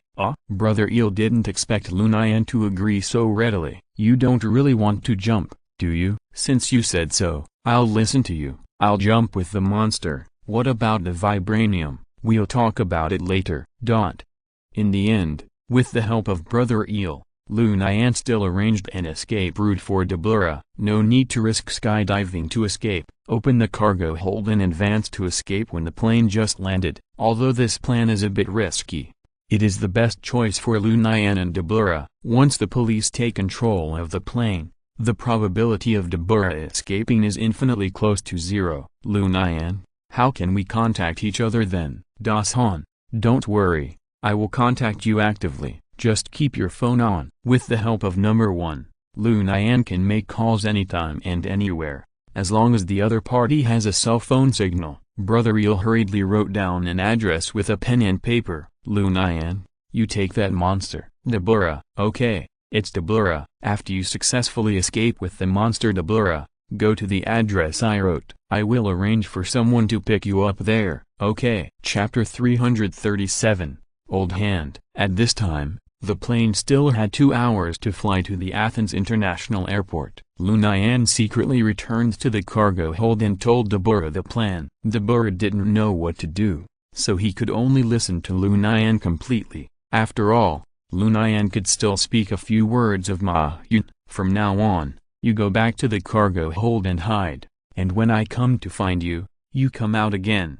Understand? Deborah nodded. Lu Nian reopened the door of the cargo hold and let Deborah hide in it. Lu Nian said with some guilt in his heart, Deborah, I can only wrong you for the time being. It doesn't matter, Deborah said, and dived in. Deborah has adapted to the dark environment in the cargo hold. As for the bodies of the captain and the stewardess, Lu Nian did not intend to move them. After all, they had nothing to do with him. After arranging everything, Lu Nian returned to his seat. Lu Nian, how is it? Is it done? Yeah. Will there be any more trouble along the way? No. Deborah is very well behaved. He is a monster. That's in our eyes. Maybe in their eyes. We are the monsters. Brother Il shrugged. Maybe. Oh, I really want to see what that monster looks like with my own eyes. How about you go and see Deborah now? It's better not to be curious about some things. After all, curiosity kills the cat. There are still 2 hours. Let's take a nap. Then, just pretend you don't know. Lu Nian knew that Brother Il wanted to ask about the bodies of the captain and the stewardess. Okay, since you have arranged it, I won't ask. Sleep, sleep. Brother Il had not woken up just now, and was forced to wake up by Lu Nian. Okay, I will sleep too. Just when Lu Nian and Brother Il were sleeping soundly, the bodies of the captain and the stewardess were discovered. The crew on the plane immediately called the police. In Athens, the ground staff immediately stood ready. The police were dispatched to check all the passengers on the plane one by one. 20 minutes before the plane landed, Lu Nian quietly left his seat. Lu Nian came to the cargo hold. The bodies of the captain and the stewardess were still lying there. The crew did not destroy the scene. Lu Nian also entered the cargo hold and found Deborah, who was sleeping. Deborah, we are getting ready to leave. Going home? Yes, take you home. Great. Deborah seemed a little excited and kept talking to Lu Nian. Because number 1 had only a vague understanding of the Mahjun language, Lu Nian could not understand what Deborah was saying at the end. But this did not affect Deborah's happy mood. Bang! The moment the plane landed, Lu Nian and Deborah hit one end of the cargo hold heavily. Deborah, are you okay? No problem. We are leaving. Lu Nian knew that this was the best time to escape. If he missed it, Deborah would be in danger. Lu Nian opened the door of the cargo hold from the inside. The door of the cargo hold opened before the plane stopped. However, Lu Nian managed the turbulence very well and ensured that none of the luggage fell out. Lu Nian jumped off the plane with Deborah. After that, Lu Nian pulled Deborah and jumped over the airport fence together and escaped. The airport ground staff found that the cargo door of the plane was open, but saw that all the luggage was there, so they did not suspect anything. Lu Nian and Deborah successfully escaped. The police searched the plane and did not find any valuable clues. The case became an unsolved case. As for the mysterious disappearance of Lu Nian, he was fooled by number 1. Number 1 used his ability to cancel Lu Nian's boarding record, so the police determined that Lu Nian had never boarded this flight. Fortunately, Lu Nian and Brother Il were sitting in the economy class, which was not very eye-catching. In addition, the two people were sleeping most of the time and had no sense of existence, so other passengers on the plane did not find anything unusual. After Lu Nian and Deborah left the airport, they encountered some minor troubles. Deborah's shape is too strange and eye-catching. However, Lu Nian cleverly used the excuse that Deborah was cosplaying to get away with it. Lu Nian followed the address given by Brother Il and arrived at an old building in Athens. Old Xiao? Yes, I am Old Xiao. Who are you? Brother Eel introduced me here. Brother Eel introduced you here? It seems that you are very familiar with Brother Eel. Ordinary people are not worthy of knowing my address. Really? Yes. What did Eel ask you to come to me for? Send someone out. Who? Him. Old Xiao looked at Deborah carefully, and then said to Lu Nian seriously, animal smuggling is a serious crime. Old Xiao mistook Deborah for an animal, but this is human nature. After all, Deborah is furry and has a strange face. He's a human. Human? Can a human look like this? Ahem. Sorry. Okay, since he's a human, then charge him a human price. If he were an animal, I could give you a better price. No need. No need. He really is a human. Just charge him according to human standards. Where do you want to send him? New York. Is there anyone to pick him up? Yes. Lu Nian decided to let Deborah stay with Uncle Fran for a few days, and then send Deborah home when he returned home. Okay, the destination is New York, USA. As for the price, there are 3 levels. Which one do you want? The highest level. The highest level, right? $1 million. Deal. Oh, it seems that you are really a big customer. This guy Eel is quite reliable this time. He actually introduced a big customer to me. Money is not a problem, but we have 3 rules. Lao Xiao said to Lu Nian respectfully, if you have anything, just tell me and I will do it. First, don't let anyone talk to him on the way, because his language is a very ancient language. Even if you speak it, you won't understand it. No problem, no problem. Second, ensure his safety, and at the same time, make sure he eats and drinks well along the way. No problem. $1 million. I guarantee that he will enjoy the first-class treatment of the plane throughout the journey. Okay. Third, he has a bad temper. Don't provoke him casually, especially don't arrange women for him. Lu Nian was a little worried that Lao Xiao would arrange some activities for Deborah that are not suitable for children on the way. If Deborah can't control himself at that time, it will be troublesome. After all, cross-species communication may lead to some very serious racial problems. If you're listening to this novel on a channel other than Fanfic World, it means they downloaded and uploaded it without effort. We cordially invite you to visit our channel, Mundo Fanfic Novelist. There you'll find the original version of this story and you can explore many other novels of various genres. We are waiting for you to immerse yourself in a world of incredible novels. Chapter 338. Goodbye Eel Brother. On the other side, Brother Eel finally escaped from the airport. After the police checked 3 times, they finally let the passengers on the plane go. After Brother Eel escaped, he called Lu Nian, but Lu Nian's phone was turned off. Brother Eel was really worried, so he took a taxi and came to Lao Xiao's house. Lu Nian and Deborah were warmly entertained by Lao Xiao and had not left yet. Brother Eel saw Lu Nian enjoying the feast, and said unwillingly, I can't get through to you on the phone. Sorry, my phone just ran out of battery. Brother Eel saw Deborah sitting next to Lu Nian. Is this the monster? No, he is Deborah? Yes, he is Deborah. Who is he? Deborah is from the Mayan civilization. Maya civilization? Isn't that made up in novels? Das Han. Mayan civilization is real, and the Deborah in front of you is a real survivor of Mayan civilization. What are you going to do? Sell him? Das Han. Are you crazy? He is a human being, not a commodity, but he is very valuable. Maybe we can learn some secrets of Mayan civilization from him. I don't allow anyone to take advantage of Deborah, otherwise, they will be my enemy. Seeing Lu Nian defending Deborah like this, Brother Eel was a little panicked. Lu Nian, I'm joking. Don't take it seriously. How could I touch him? He's your man. Deborah is my friend. Yes, he's your good friend. Lao Xiao, have you made arrangements? Don't worry about me doing it. I'll make all the arrangements clear. It's perfect. After all, he paid $1 million. Lu Nian, are you crazy?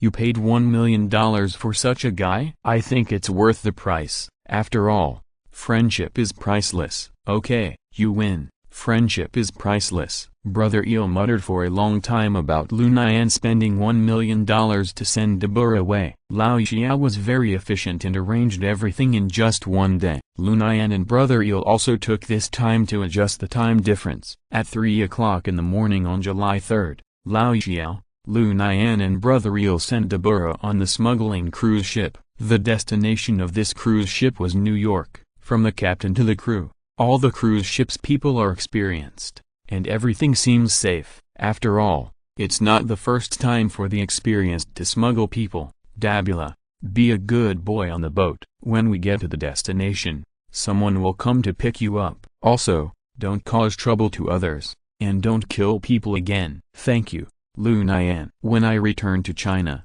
we'll have a good chat. I will definitely send you home. Thank you. Goodbye, Lu Nian. Goodbye. Lu Nian waved goodbye to Dabula. Brother Eel was relieved to see Dabula leave. Finally, we sent this troublesome guy away. Is everything okay on the plane? The plane is fine, but you are in trouble. What's wrong with me? You entered the country illegally. Haha. I have a way, but I need to go to the American embassy. I'm afraid that the American embassy can't help you this time. I have a special document given by the military. Do you have a special document from the military? Lu Nian, what is your identity? I'm just an ordinary person, with no special identity. I grew up in the slums of New York, a childhood memory that was not very good. Haha. Don't judge a person by appearance. Do you think I look like a person with status? But I am the world's #1 smuggler. I can't compare with you. Das Han, you are an old hand, and I'm just a newcomer. Haha. Believe me, as long as we can successfully complete this job,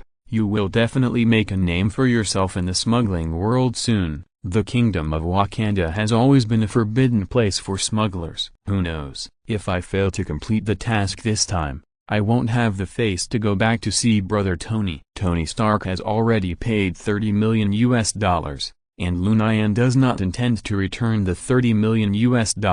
After all, what he has in his mouth is his. Don't worry, it's absolutely no problem. If I succeed in this, I will completely retire in the future. Why is that? Retire at the peak of my career, leaving at the most glorious time and leaving behind an immortal legend. This is my style of doing things. Then I wish you success. No, I wish us success. We are now two grasshoppers on the same rope. Although I don't like this metaphor, I have to admit that what you said is true. Since your friend has been sent away, we will leave Athens and go to Istanbul after you have completed the entry procedures. Will my actions cause you unnecessary trouble? Am I the kind of person who is afraid of trouble? After saying this, Brother Eel looked at Lu Nian, and the two of them understood each other and laughed at the same time. The next day, Lu Nian went to the U.S. Embassy to complete the procedures. It's a bit strange to say that Lu Nian has not yet officially obtained American citizenship or a green card, but because of Uncle Frank, Lu Nian has been recognized by the U.S. military. Lu Nian is now a mercenary, employed by the U.S. military. The people of the U.S. Embassy did not make things difficult for Lu Nian, and quickly completed the formalities for Lu Nian. The U.S. military is still very powerful, and the people of the embassy dare not easily offend the military. After Lu Nian completed the formalities, Brother Eel quickly booked 2 tickets from Athens to Istanbul. On the evening of July 4th, Lu Nian and Brother Eel boarded the plane to Istanbul. Before Brother Eel got on the plane, he couldn't help but complain. I hope there will be no problems on this flight. Das Han, don't worry, I don't think our luck is that bad. At 12:40 a.m. on July 5th, the plane arrived in Istanbul, Turkey. Lu Nian and Brother Eel will stay in Istanbul for 1 night, and then set off for Ankara the next morning, and take a plane from Ankara to Cairo. Brother Eel's route has deterred many people who are chasing Brother Eel. It's too easy to forgive. This is the experience of a professional smuggler. At the same time,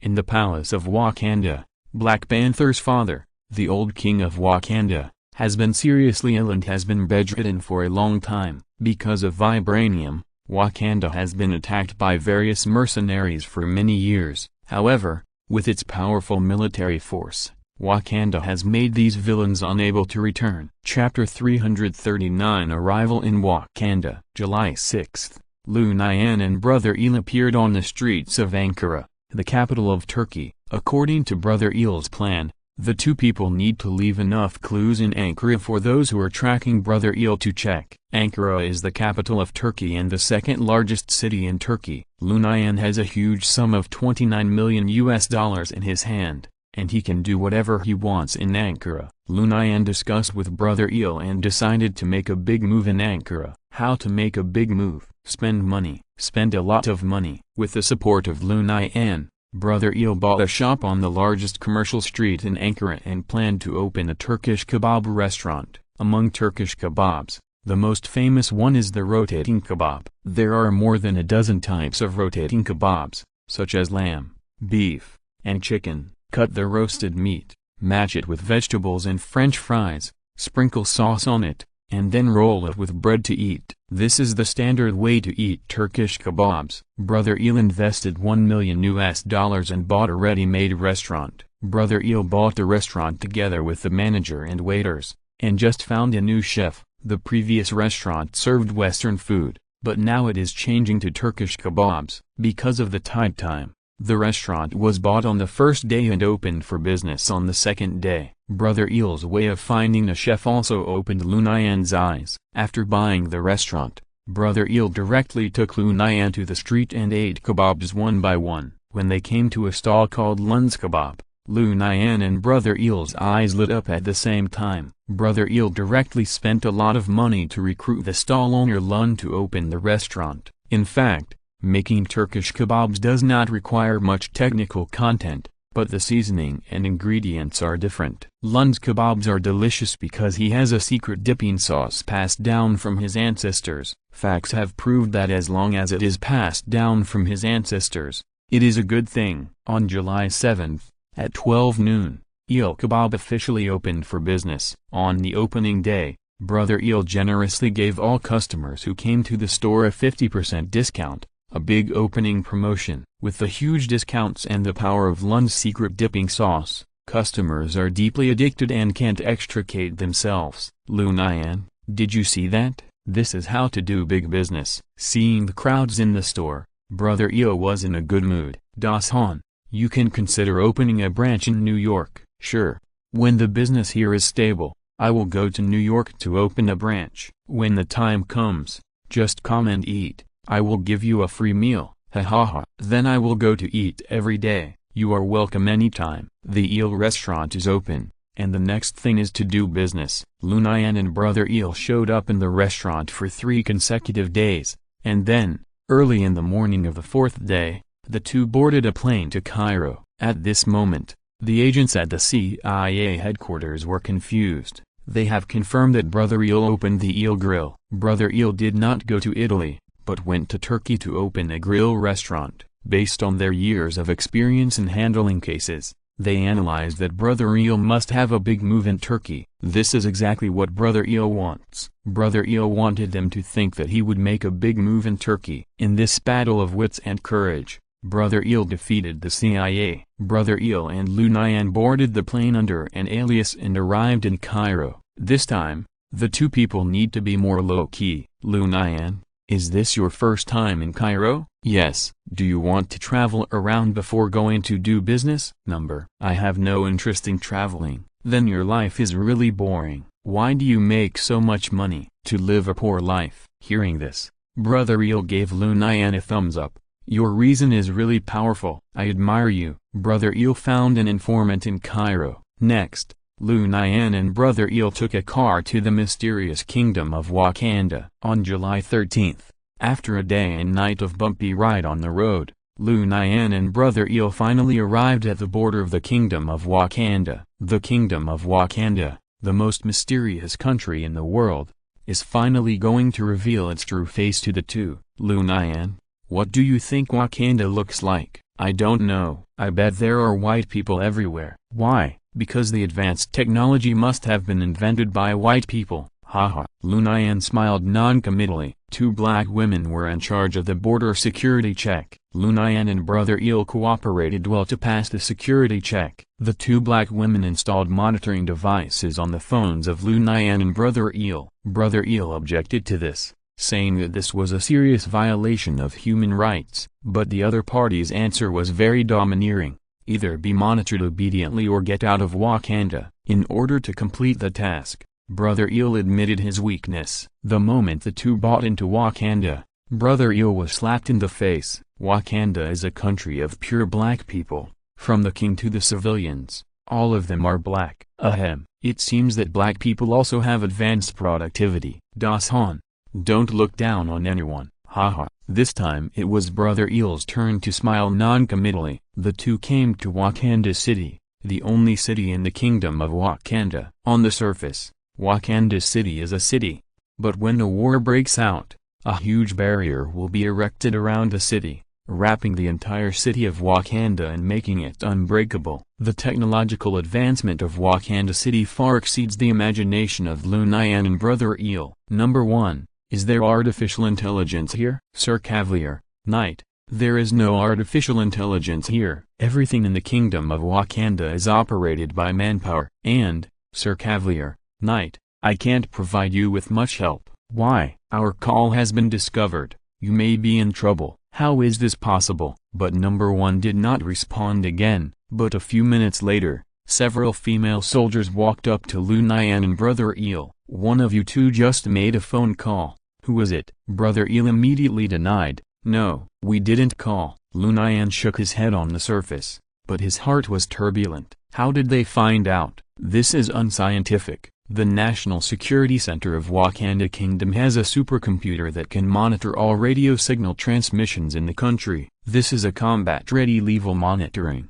As long as there is a slight abnormality, the communication will be discovered. This is how the call between number 1 and Lu Nian was discovered. Because Lu Nian and Brother Eel did not admit it, they were taken away for interrogation. In some aspects, such as arresting criminals, Wakanda Kingdom is very similar to the United States. They are both unilateralists. I can arrest anyone I want, regardless of whether you are guilty or not. Chapter 340 Searching for Vibranium. Lu Nian and Brother Eel were taken to the police station of Wakanda. What surprised Lu Nian and Brother Eel was that the police of Wakanda were all women. In the police station, except for the male prisoners, all the police were women. Brother Eel, did we come to the wrong place? Huh? Why does this place look like a country of women? Hee, I don't know. Brother Eel remembered a rumor about Wakanda at this time. All men who have been to Wakanda seem to have become a different person when they return home. Fuck. Do we have to do sex reassignment surgery here? If I had known this,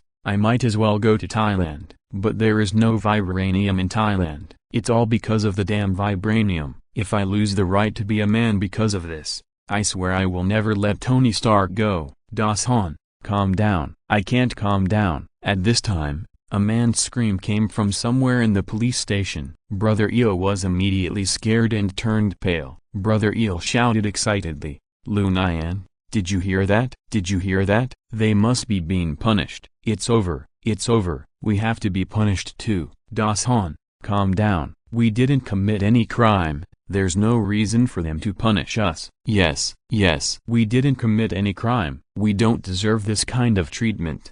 About 10 minutes later, 2 female police officers took Lu Nian and Brother Eel away for interrogation. Name, Lu Nian. Gender, male. Age, 17. After a series of ordinary inquiries, the main event came next. Lu Nian, you are accused of conducting espionage activities in the kingdom of Wakanda. Unjust. This is absolutely a false accusation. We will never wrongly accuse a good person, and we will never let a bad person go. We detected the transmission of signals on your body. Maybe you detected it wrongly. Impossible. Do you have any evidence? Of course, we have surveillance video as evidence. Then show it to us. There was no trace of Lu Nian's communication with number 1. Lu Nian believed that the police in Wakanda would not be able to find any evidence. Did he make any phone calls? No. How is that possible? Really not. He just stood there without moving. I know. He must have installed the phone in his brain. Hurry up and give him a full body check. Lu Nian was escorted by the police and underwent an X-ray scan. The result was naturally nothing. Everything is normal? How is that possible? It's true. The report shows that his body is normal. Then there must be something wrong with his companions. His companions just came to check and there is no problem. That's impossible. We did detect radio wave signals transmitting from their bodies. Maybe there was really a mistake in our equipment. No matter what, we can't admit our mistakes. What should we do now? Just find a reason to lock them up for 2 days, and then release them. Yes, just like that. Lu Nian and Brother Eel were locked up in the police station for 2 days as soon as they entered the kingdom of Wakanda. Brother Eel cursed indignantly, "The people of Wakanda are all crazy, ha ha ha. I've learned a lot. Yes, I've really learned a lot. This is the first time I've seen such a barbaric country." "Dasan, calm down. Maybe they are still monitoring us." "Bah, even if they are monitoring, I will curse." Brother Eel began to curse. In the monitoring room, 2 female police officers couldn't help but frown when they heard it. "This guy is so rude and has no manners at all." The female police officers forgot the most important thing. No matter who it is, being imprisoned for no reason will definitely make them feel unhappy. "You're right. Rude guys like this should be locked up." However, no matter how Brother Eel complained, he had to be locked up for 2 days. 2 days later, Lu Nian and Brother Eel were driven out of the police station. "Dasan, what should we do now?" "Let's make the vibranium detector first, and then find the location of the vibranium mine. Let's complete the task quickly and leave here. I don't want to stay in the kingdom of Wakanda for even a minute. Ha ha ha. I didn't expect there would be a place that scares you." At the same time, the cruise ship that Deborah was on had already arrived on the high seas. Deborah sat on the bow, silent, staring at the sea in a daze. After the cruise ship left the Greek waters, Deborah no longer needed to hide in the cabin. However, ordinary people didn't dare to approach Deborah's terrifying image. Deborah looked at the sea and fell into deep thought. In Mayan civilization, there was no concept of the sea. This was the first time in Deborah's life that he saw the vast and boundless sea with his own eyes. What is this? Why is it not recorded in the literature of Mayan civilization? It's blue, and there are circles of ripples. And this wind blowing on my face, a little sticky, and there is a very strange smell in the air. At this time, a group of dolphins appeared not far away. When Deborah saw the dolphins, he immediately became a little excited, pointing at the dolphins and mumbling something. The people on the boat were puzzled when they saw Deborah's intense reaction to the dolphin. The captain ran to Deborah and asked with concern, "Are you sick?" Deborah didn't understand what the captain said, so he could only dance and pose. The existence of dolphins was once recorded in the literature of Mayan civilization. Legend has it that dolphins will bring good luck to those who see them. Deborah is now doing a blessing ceremony. Although he is alone, Deborah still adheres to the ancient customs. It is hard to imagine how Deborah has lived alone for so many years. After Deborah finished the ceremony, a jaw-dropping scene happened. The dolphins in the distance ran to the cruise ship and worshipped Deborah. The people on the cruise ship saw this scene and clapped their hands in amazement. "Oh my God, what did I see? Is this guy the reincarnation of Poseidon, the king of the sea? How is this possible?" Deborah muttered something, and invisible rays of light sprinkled on the dolphins. The dolphins were shrouded in the light, and some imperceptible changes occurred. The dolphins' eyes began to become empty and their behavior became aggressive. This is an ancient ritual unique to the Maya people, which allows them to get in close contact with nature. A wonderful connection has been created between Deborah and the dolphins. Deborah can now see what is happening underwater through the dolphins' eyes. Chapter 341, Searching for Vibranium, continued. The view returned to Wakanda. The clever and skillful Brother Eel began to make a vibranium detector. But before that, Lu Nian took on the task of finding the raw materials for making vibranium detectors. "Lu Nian, the most important thing to make a vibranium detector is vibranium. Where do you want me to get vibranium?" "There is vibranium everywhere in the kingdom of Wakanda." "You don't know this place. Maybe all the metals here are made of vibranium. In that case, why don't you try it?" Brother Eel quickly waved his hand and said, "I won't do it. This kind of thing is still left to you. We agreed before that I will use my brain and you will do it." "Okay." Lu Nian walked out of the hotel and began to look for vibranium. "Where can I find vibranium?" Lu Nian wanted to ask number 1, but suddenly remembered that his previous call with number 1 was discovered. When he thought of this, Lu Nian felt that he was not good at all, as if he had been seen through. What a weird country. There is no freedom to talk. Complaining, Lu Nian still had to go find vibranium obediently. This is a country full of vibranium. Vibranium resources are very scarce for the whole world, but for the kingdom of Wakanda, they are inexhaustible. Vibranium is not only very hard, but also very durable and very light, making it the first choice. Lu Nian wandered around the street for a long time, but did not find any place selling vibranium. This is also strange. In a place where vibranium is used everywhere, it is not available on the street. But Lu Nian is not stupid, and he quickly guessed the reason. Vibranium is an extremely scarce metal resource, and the kingdom of Wakanda will definitely keep the vibranium trade firmly in the hands of the state. Ordinary people only have the right to use vibranium, but not the ownership of vibranium. At this time, Lu Nian remembered what Brother Eel said. In the kingdom of Wakanda, vibranium is everywhere. So, Lu Nian bought a radio made in Wakanda. To Lu Nian's surprise, the price of a radio made in Wakanda was 10 times or even 20 times that of an ordinary radio. Lu Nian immediately became excited, because the higher the price of the radio, the more likely it is to contain vibranium. Lu Nian took the radio back to the hotel. How is it, Lu Nian? Did you buy vibranium? Das Han, check if there is any vibranium here. Lu Nian took out the radio.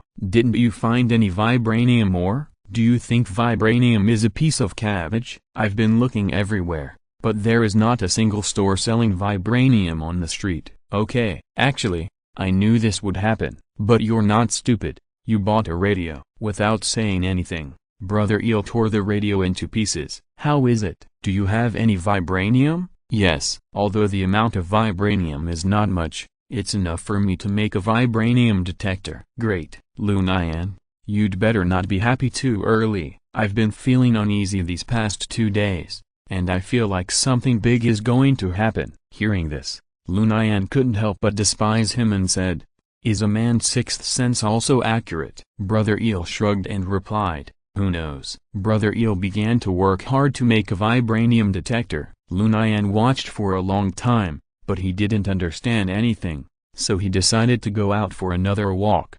Just now, Lu Nian was only concerned with finding a store and did not carefully observe the surrounding environment. So this time, Lu Nian was walking on the street with a purpose, secretly memorizing the surrounding environment in his mind to facilitate future actions. Hello.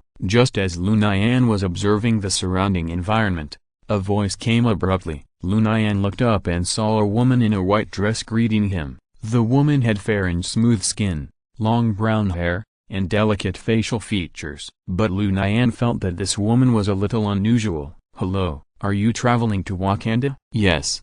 But I don't think you are a good person." Hearing this, Lu Nian couldn't help but have the urge to beat someone up. Lu Nian said coldly, "You'll easily get beaten if you talk like that." Haha. "I heard that in the kingdom of Wakanda, women have absolute rights. So if I scold you now, you can only bear it." Lu Nian's face twitched when he heard that, and he spit out 3 words after a long time, "You're so cruel." The woman walked up naturally, took Lu Nian's arm, and then pulled Lu Nian, pretending to be walking on the street. On the way, the woman whispered to Lu Nian, "Tell me, what are you doing here? Do I need to tell you?" "So, you are not here for tourism." "I am here for tourism." "That's not what you said just now." "Then what did I say just now?" "I advise you to be honest, otherwise I will shout for molestation." "Do you think anyone will believe it?" Haha. "It doesn't matter whether you believe it or not. What matters is that you will be deported." "The people here are not so hateful, are they?" "Then you can try." "No, I was wrong." "Tell sister, what are you doing here?" "I want to buy vibranium." "You are lying." "I am not lying. I really came here to buy vibranium." "The whole world knows that the kingdom of Wakanda restricts the trade of vibranium. How could you come here to buy vibranium?" "I have connections." "It's impossible. Even if you have connections, even if you have the means to buy vibranium, you can't take it out smoothly. The kingdom of Wakanda has amazing military power, you know." "Of course." "Who are you?" "I'm asking you now, not you asking me." "Who asked you to buy vibranium?" "Myself." "Stop lying.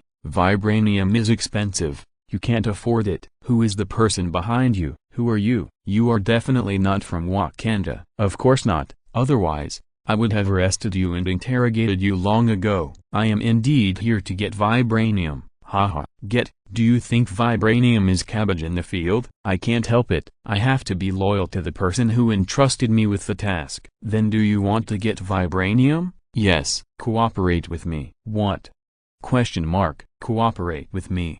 I will help you get vibranium, but I want half of the vibranium as a reward. You are getting something for nothing. Lu Nian didn't expect the woman to admit it shamelessly. Yes, I am getting something for nothing. You win. But it was you who helped me get the vibranium in the early stage. No problem. The woman stuffed a small note into Lu Nian's pocket without leaving a trace. The location of the vibranium and the action plan are above. You just need to follow them. Remember, this is your only chance. After the woman finished speaking, she suddenly pulled out her arm, slapped Lu Nian hard, and scolded him loudly. I'm not that easygoing. Don't try to play with me with money. Chapter 342, Searching for Vibranium, continued. Lu Nian covered his burning cheeks and looked at the brown-haired woman with a wronged face, as if he was a young wife who had been wronged. As a result, the brown-haired woman shook her hair and walked away. Seeing this scene,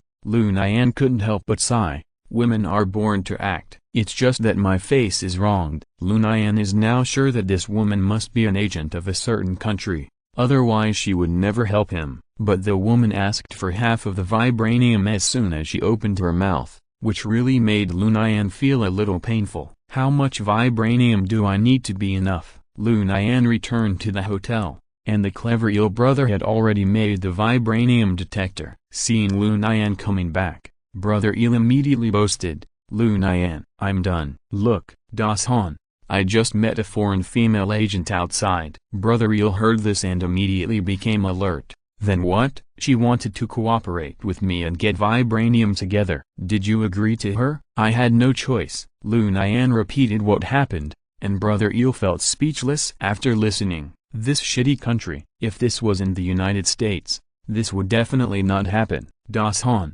what should I do now? Take out the things first. Lu Nian took out the small note that the female agent gave him. Brother Eel snatched it and read it quickly. Fuck, this woman is simply a lunatic. Das Han, what's wrong? Read it yourself. Brother Eel handed the small note to Lu Nian. Lu Nian finished reading it in a few words. Fuck, does he want to kill me? Lu Nian, I think it's better not to believe her. This plan is too risky. But she said this is the only chance. Brother Eel snatched the small note again and read it. If this picture is true, we can't get vibranium at all. The vibranium mine is actually in the heavily guarded palace. Well, this is really unexpected. Lu Nian, what are you going to do now? This is the only chance. Let's take a gamble. But how much vibranium are you going to take? I'm alone. I can't carry much. Lu Nian planned to carry only a few dozen kilograms. After all, he had to carry the vibranium all the way to escape. Then I can only wish you good luck. It seems that I can't help much in this plan. It doesn't matter,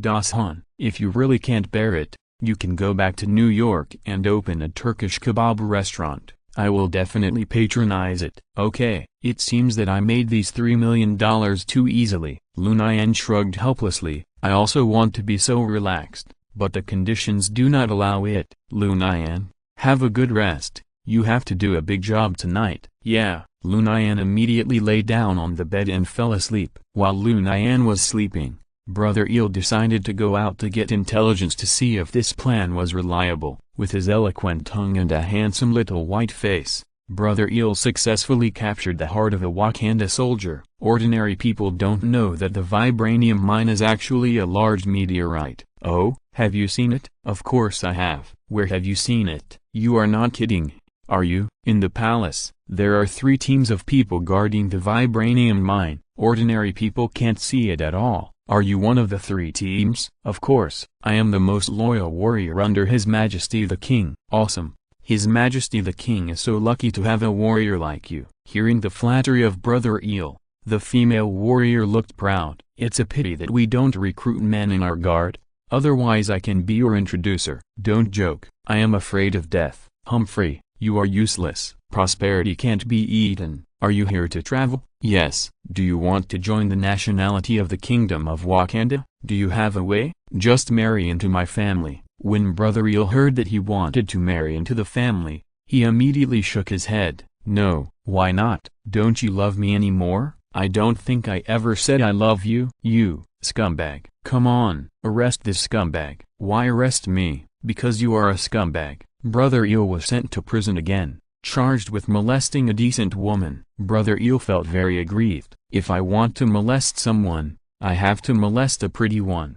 How can I molest a female man?" But the laws of the kingdom of Wakanda are very strange. What women say is right, and men have no status. So Brother Eel was directly deported. "Fuck, who do you think wants to come to this place? Just go. I don't want to stay in this broken place." Lu Nian didn't know that Brother Eel was deported. When Lu Nian woke up, he found that Brother Eel was gone. Lu Nian looked down at his watch. It was very close to the time for the operation to start, so Lu Nian didn't go out to look for Brother Eel. Lu Nian had a hearty dinner and then set off in high spirits. Tonight's operation, Lu Nian was just a supporting role throughout the whole process. Lu Nian only needs to take advantage of the chaos to mine the vibranium and then carry it away. The brown-haired woman is responsible for creating chaos and attracting everyone's attention. However, the palace is very large, and Lu Nian has to carry a heavy load of vibranium, which is not an easy job.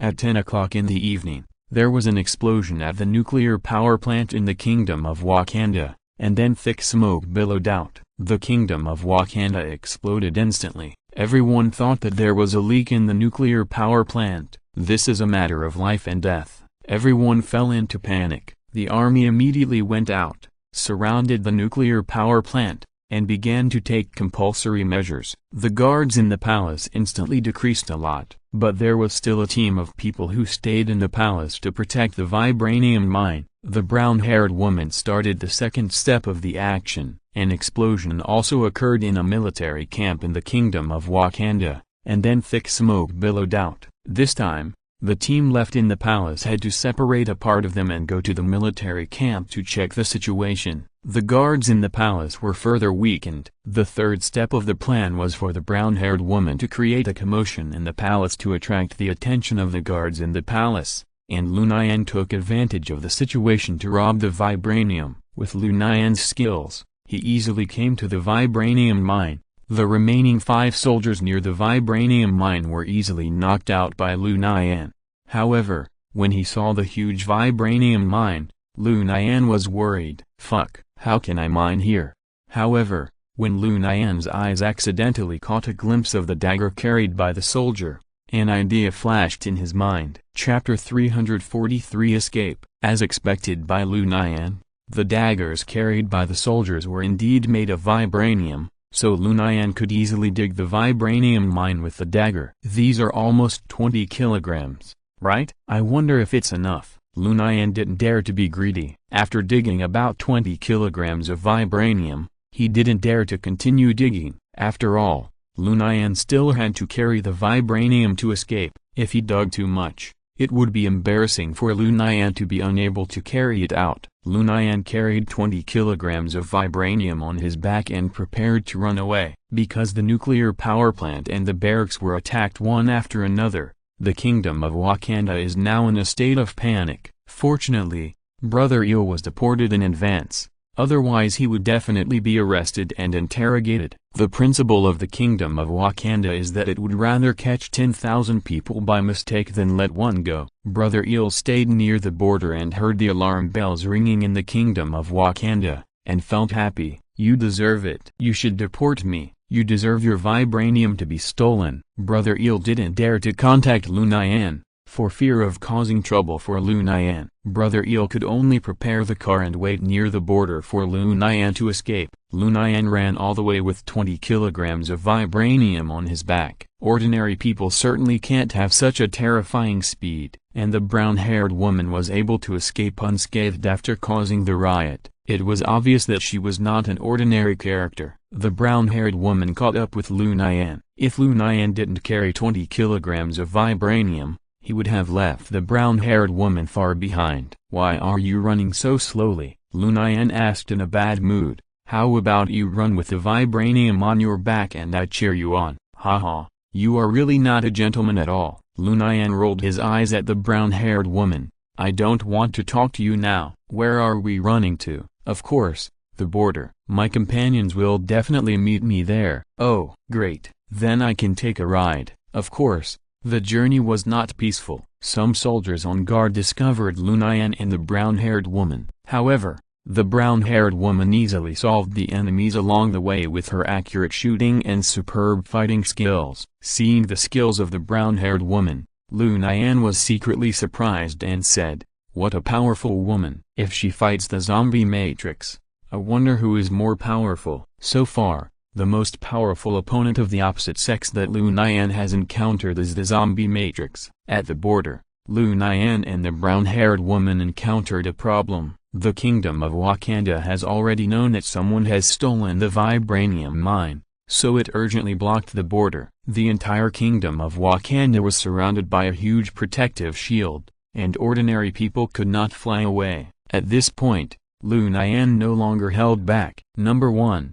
Can you close the protective shield at the border of the Kingdom of Wakanda? Mr. Cavalier, give me a few seconds. After more than 10 seconds, Number 1 cracked the firewall of the Kingdom of Wakanda, and the protective shield was forcibly closed. Lu Nian immediately threw the vibranium in his hand across the border, then he jumped over the barbed wire and escaped from the territory of the Kingdom of Wakanda. The brown-haired woman was not to be outdone. She followed behind Lu Nian and jumped over the barbed wire at the border. After landing, Lu Nian ignored the brown-haired woman, carried the vibranium, and ran away. While running, Lu Nian contacted Brother Eel. "Dasan, where are you? I have successfully escaped from the Kingdom of Wakanda. I am now in Abu Singrad, a small town on the southwestern border of Egypt." "Then you wait there, I will rush over immediately." Lu Nian asked Number 1 to navigate to Abu Singrad. Seeing this, the brown-haired woman didn't ask any more questions and followed Lu Nian silently. A man and a woman ran for an hour and a half and finally arrived at Abu Singrad. Brother Eel drove a pickup truck and waited on the road outside Abu Singrad. "Lu Nian, awesome, you finally escaped.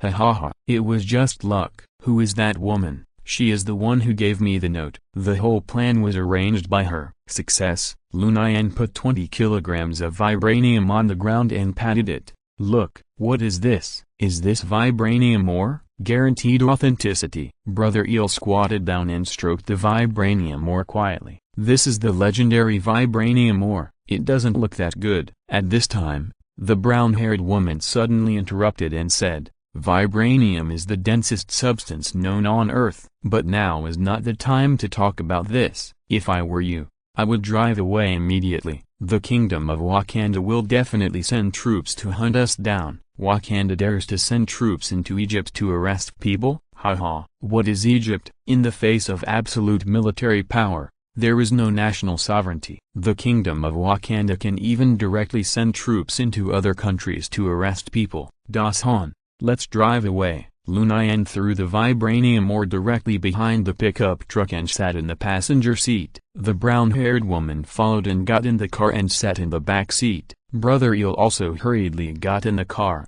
stepped on the accelerator, and drove away from this place of trouble. The three people need to drive across most of Egypt to the port city of Sidi Barrani in the northwest of Egypt. In the port of Sidi Barrani, there will be a cargo ship waiting for the three people. The captain of this cargo ship is Brother Eel's men. As long as they boarded the freighter, Brother Eel and Lu Nian would be safe. The freighter would depart overnight and sail to the port of New York. At the same time, someone was discovered stealing vibranium in the palace of the Kingdom of Wakanda. So, the attacks on the nuclear power plant and military camps were just a diversionary tactic by the opponent, and the opponent's real target is the vibranium mine? Yes, Your Majesty. Stupid. Do you know how important the vibranium mine is to us? Your Majesty, please forgive me.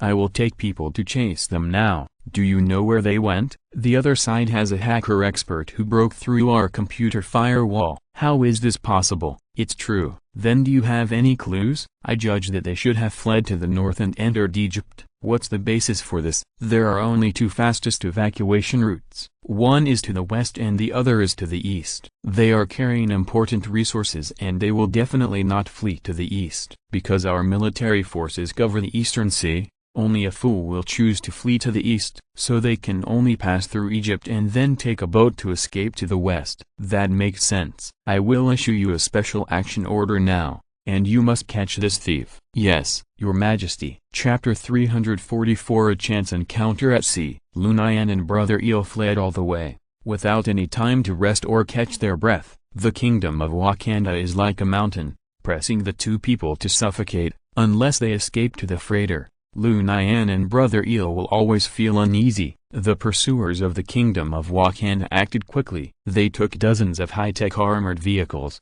crossed the border and headed straight for Cairo, the capital of Egypt. When the Egyptian army saw that they were soldiers from the kingdom of Wakanda, they didn't even have the consciousness to resist and let them go. Although the soldiers of the kingdom of Wakanda didn't know that Lu Nian and Brother Eel had stolen the vibranium ore, they could look for suspicious vehicles along the way. Once they were spotted by them, they would stop and check forcibly without any reason. If you dare to refuse to cooperate, there is only one way to go. The countries surrounding the kingdom of Wakanda dared not speak out against the kingdom of Wakanda. In the early morning of July 19th, Lu Nian and Brother Eel finally arrived at the Egyptian port city of Sidi Balani. Until this moment, Lu Nian and Brother Eel dared to breathe a sigh of relief. Looking at the cargo ship parked in the harbor, Lu Nian and Brother Eel felt full of security. With the help of Number 1 in secret, and Brother Eel's men bribing the port staff,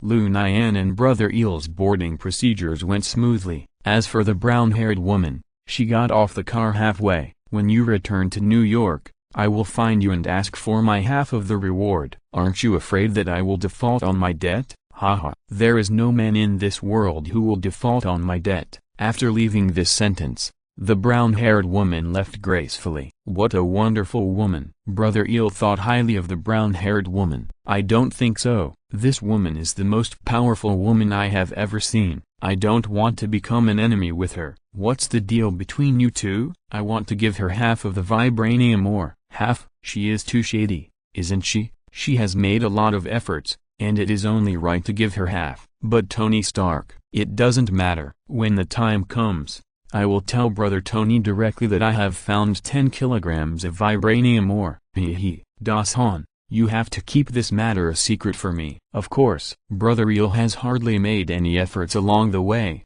except when he was running away. Brother Eel agreed to Lu Nian's request without hesitation. After all, Brother Eel still owed Lu Nian a big favor. Lu Nian spent $1 million in Ankara to open an eel barbecue restaurant for Brother Eel. In order to repay Lu Nian, Brother Eel decided to help Lu Nian conceal this matter. After all, 10 kilograms of vibranium are enough. As soon as Lu Nian and Brother Eel boarded the ship, the freighter weighed anchor. There are two important reasons why Lu Nian's action was lucky enough to succeed this time. The first is that there were few people involved in the action, and Lu Nian stole the vibranium mine alone. The second is that there was help from a noble person. The brown-haired woman was meticulous. Her methods were amazing. She was meticulous, and she was very skilled, which relieved Lu Nian of many worries. In any case, Tony Stark has already found the vibranium for making the new Iron Man suit. As long as Lu Nian and Brother Eel return to New York safely, Tony Stark can immediately start making the new Iron Man suit. On the high seas, a freighter is sailing slowly. Lu Nian and Brother Eel sat on the deck, leisurely blowing the sea breeze and sunbathing. So comfortable. Lu Nian, how does it feel? Very good. It's so comfortable to bask in the sun. Haha. If you were to bask in the sun like this for 3 months, you wouldn't be able to laugh anymore. We must stop for supplies during the voyage, right? The next time we stop for supplies, we will go to a port in the Caribbean. It will be about 2 months later. Since we are here, we should make the best of it, as long as we don't starve to death. That's fine. You think it's easy? Of course. The freighter sailed for 15 days. When the freighter left the Strait of Gibraltar, a pile of wreckage suddenly appeared on the sea. Look, what is that? It looks like the wreckage of a cruise ship. Do you want to salvage it? Don't be nosy. It looks like there won't be any survivors. Seeing this, Lu Nian didn't want to meddle in other people's business. But Number 1 suddenly found Lu Nian. Lord Cavalier. Number 1, what's the matter? There have been several shipwrecks in this sea area recently. Upon hearing this, Lu Nian immediately became alert. Really? Yes. Do you know the cause of the shipwreck? It seems that it was attacked by some kind of giant creature. Giant creature? A myth? Number. Lord Cavalier, legend has it that in the deep sea of the Atlantic Ocean, there is a hidden evil sea monster called Leviathan. Leviathan will attack all ships at seas. Leviathan? Does such a thing really exist? Are you sure you are not telling me a myth? Any myth comes from life. I speculate that even if there is no Leviathan in the deep sea of the Atlantic Ocean, there must be sea monsters similar to Leviathan. After all, human development of the ocean is very low. The ocean is one of the weakest links in human understanding of the earth. Number 1. Then help me find out whether Leviathan exists. Okay, Lord Cavalier. A few minutes later, Number 1 reported anxiously. Lord Cavalier, something terrible has happened. Number 1, what happened? When I was looking up information just now,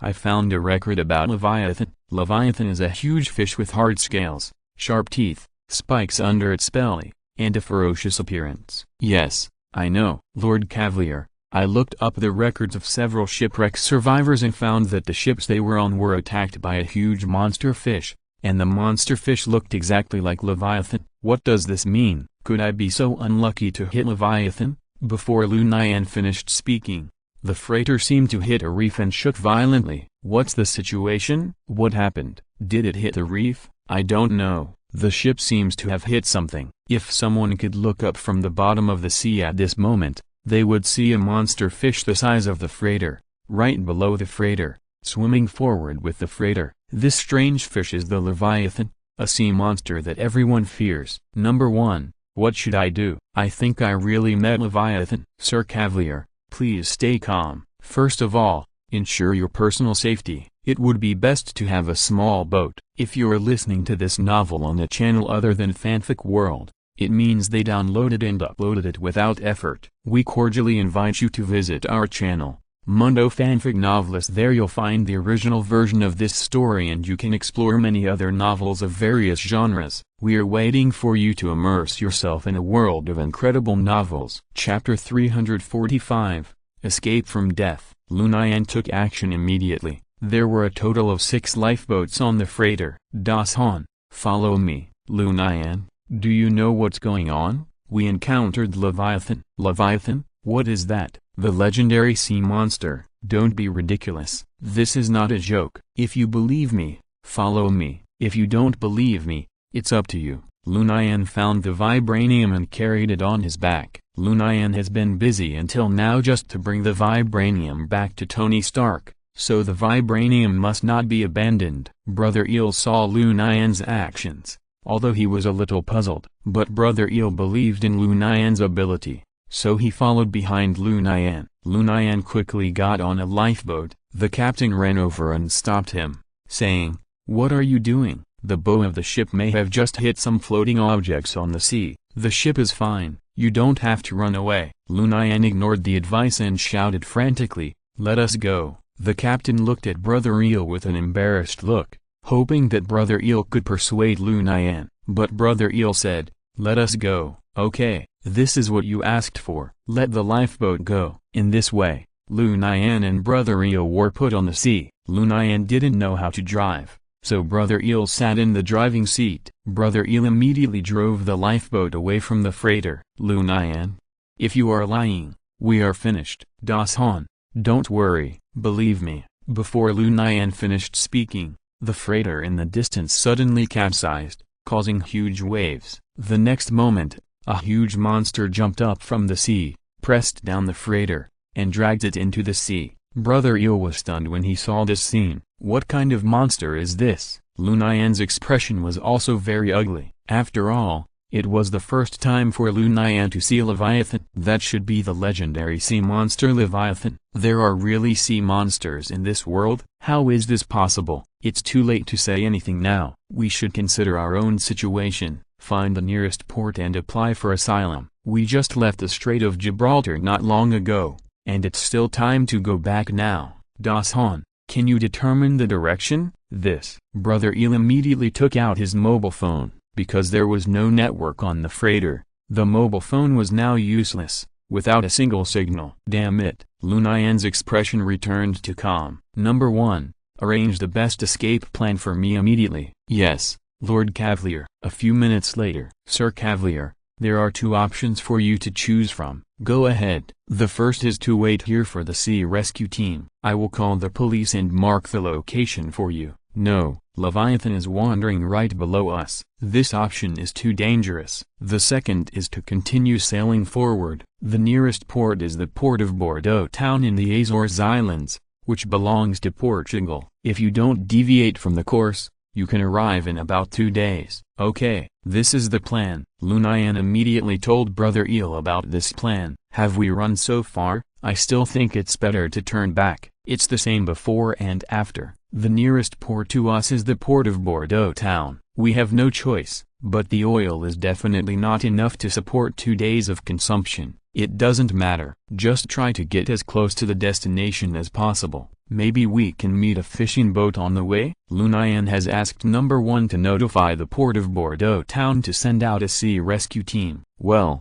since you insist, I will believe you for once. After all, it was you who saved my life just now. If Brother Eel had not followed Lu Nian on the lifeboat just now, Brother Eel would have been dragged to the bottom of the sea by Leviathan. Brother Eel drove the lifeboat and headed towards the Azores according to Lu Nian's command. 1 day later. Lu Nian, I can't do it anymore. I'm dying of thirst. We won't die at sea like this, right? Das Han, don't worry. We will definitely be saved. Although Lu Nian said this, he was not sure at all. At this time, a large group of dolphins appeared around the lifeboat and surrounded the lifeboat. Dolphins? There are so many dolphins. Should we catch 2 dolphins to eat? I'm so hungry. Lu Nian heard this and shook his head. Dolphins are friends of humans. We can't attack them. Besides, I think something is wrong with them. What's wrong? Look, they seem to want to send us somewhere. The dolphins work together to push the lifeboat. What are they trying to do? I don't know, but I have a feeling that we won't die this time. Why do I have a bad feeling? We will know the answer soon. Let's get some sleep first. Are you so confident in leaving your life to the dolphins? Haha, what else? The lifeboat has run out of fuel. These dolphins are our only hope. Okay, I'll trust you this time. Lu Nian and Brother Eel fell into a deep sleep again. The dolphins sailed all the way and pushed the lifeboat to an isolated island. Wake up, wake up. Where is this? Lu Nian opened his eyes in a daze and found himself on land. The next second, Lu Nian was surprised. Deborah, it's you. It was Deborah who sent the dolphins to rescue Lu Nian and Brother Eel. It's me, my friend. What happened to you? Don't mention it. I met Leviathan. The devil in the sea? You can say that. I met it too. Fortunately, these dolphins saved me and sent me to this island. Did the ship you were on also wreck? Yeah, as long as you're alive, nothing else matters. There's food and water on this island. You don't have to worry about starving to death. Thank God. Deborah handed Lu Nian some food from strange monsters. Lu Nian held the food in his hand and didn't dare to eat it for a long time. Is this thing really edible? Seeing that Lu Nian didn't dare to eat it, Deborah took the initiative to demonstrate to Lu Nian. Delicious, delicious. Seeing that Deborah was eating with relish, Lu Nian couldn't stand the feeling of hunger and started to eat. As a result, Lu Nian found that these foods were unexpectedly delicious. It's really delicious. What is this? This is the fruit of a plant. In our Mayan kingdom, it can be found everywhere. Chapter 346 Leviathan Treasure. Hey, where's my companion? Where's Dasan? He hasn't woken up yet. Take me to see him. Okay. Deborah brought Lu Nian to Brother Eel. Brother Eel was severely dehydrated and fell into a coma. Water. Deborah immediately brought a large leaf with water in the middle of the leaf. Lu Nian poured the water into Brother Eel's mouth. Brother Eel's dry and white lips gradually regained their color. Hutilda Brother Eel began to breathe heavily again. Deborah, thank you. We are friends. It's our duty. While Brother Eel was sleeping, Lu Nian and Deborah exchanged their experiences. The cruise ship where Deborah was attacked by Leviathan and sank to the bottom of the sea. Fortunately, Deborah had previously signed a contract with the dolphins, and the dolphins rescued Deborah and sent him to this isolated island. Leviathan again. Strange. Why weren't there any reports of Leviathan attacking ships before? Sir Cavalier, there have been cases before, but very few times, and there were no survivors, so the authorities didn't take it seriously. What about now? There are already witnesses. Why don't the authorities take action? Sir Cavalier, the ocean is not humans' home ground. Once humans leave the land, they become very vulnerable. Even the most powerful weapon among humans, the aircraft carrier, is just a bigger toy in the eyes of Leviathan. Facing Leviathan, human attacks are futile. As for ordinary guns, they can't even penetrate Leviathan's skin. Fuck. Where did Leviathan come from? Sir Cavalier, I can explain this. Oh, Leviathan is the original life on Earth. Number 1. Do you mean that Leviathan is an old monster that has lived for hundreds of millions of years? That's not the case. Leviathan is a hermaphroditic creature, so it doesn't need a mate at all and can reproduce. This Leviathan is about 200 years old, and it's still in its larval stage. It's so big but it's still a larva? Yes. Huh? Sir Cavalier, Knight, do you have any questions? Does Leviathan have a nest on the seabed? Yes. Why does Leviathan attack ships? Could it be collecting treasure? Sir Cavalier, Knight, you are so talented. Leviathan likes shiny things. If I find Leviathan's nest, will I make a fortune? In theory, yes. But there are so many treasures, even if you see them, you can't take them away. Why? Sir Cavalier, Knight, do you think there is a ship that can escape from Leviathan? When Lu Nian saw the dolphins leaping on the sea, a bold idea suddenly came into his mind. By the way, I can ask Deborah for help, since he can control dolphins. Then I will let the dolphins help me carry the treasure. Lu Nian was in trouble, and he didn't think about leaving, but he was thinking about Leviathan's treasure. Lu Nian told Brother Eel about his idea, and Brother Eel exploded instantly. Lu Nian, are you serious? There are a lot of treasures in Leviathan's lair, and I'm sure Leviathan's lair must be on the bottom of the Strait of Gibraltar. Otherwise, Leviathan would not be so active in this area of the waters. Let's do it. After this, won't we become the richest man in the world? The idea is good, but it's a bit difficult to realize, because we don't have any diving tools at hand now. Then what should we do? Let's hurry back to land, find tools, and then fight back. Leviathan's treasure must not be given to others. Don't worry. For now, only we know about this matter. Brother Eo was itching in his heart because of Lu Nian's words, and he wanted to jump into the sea immediately and carry all the treasures back home. Lu Nian, why don't you keep it for yourself? Haha. Because even if I tell you, you can't get it. So I'm not afraid of you knowing it. So that's how it is. Brother Eel thought about it, and it was indeed the truth. Who dares to easily set foot in Leviathan's territory? This matter still depends on Deborah. How do you say that? Deborah can control dolphins. Because we can't use ships directly for transportation, we can only rely on dolphins to move treasures. Ha ha ha. When you saved this monster on the plane, I was full of complaints. I didn't expect that he would save our lives and help us find treasures. Lu Nian, you are so lucky. It's not my good luck. I believe that good people will be rewarded. Yes, good people will be rewarded. Brother Eel was obviously a little guilty when he said this. Brother Eel is engaged in the business of smuggling, and he doesn't look like a good person at all.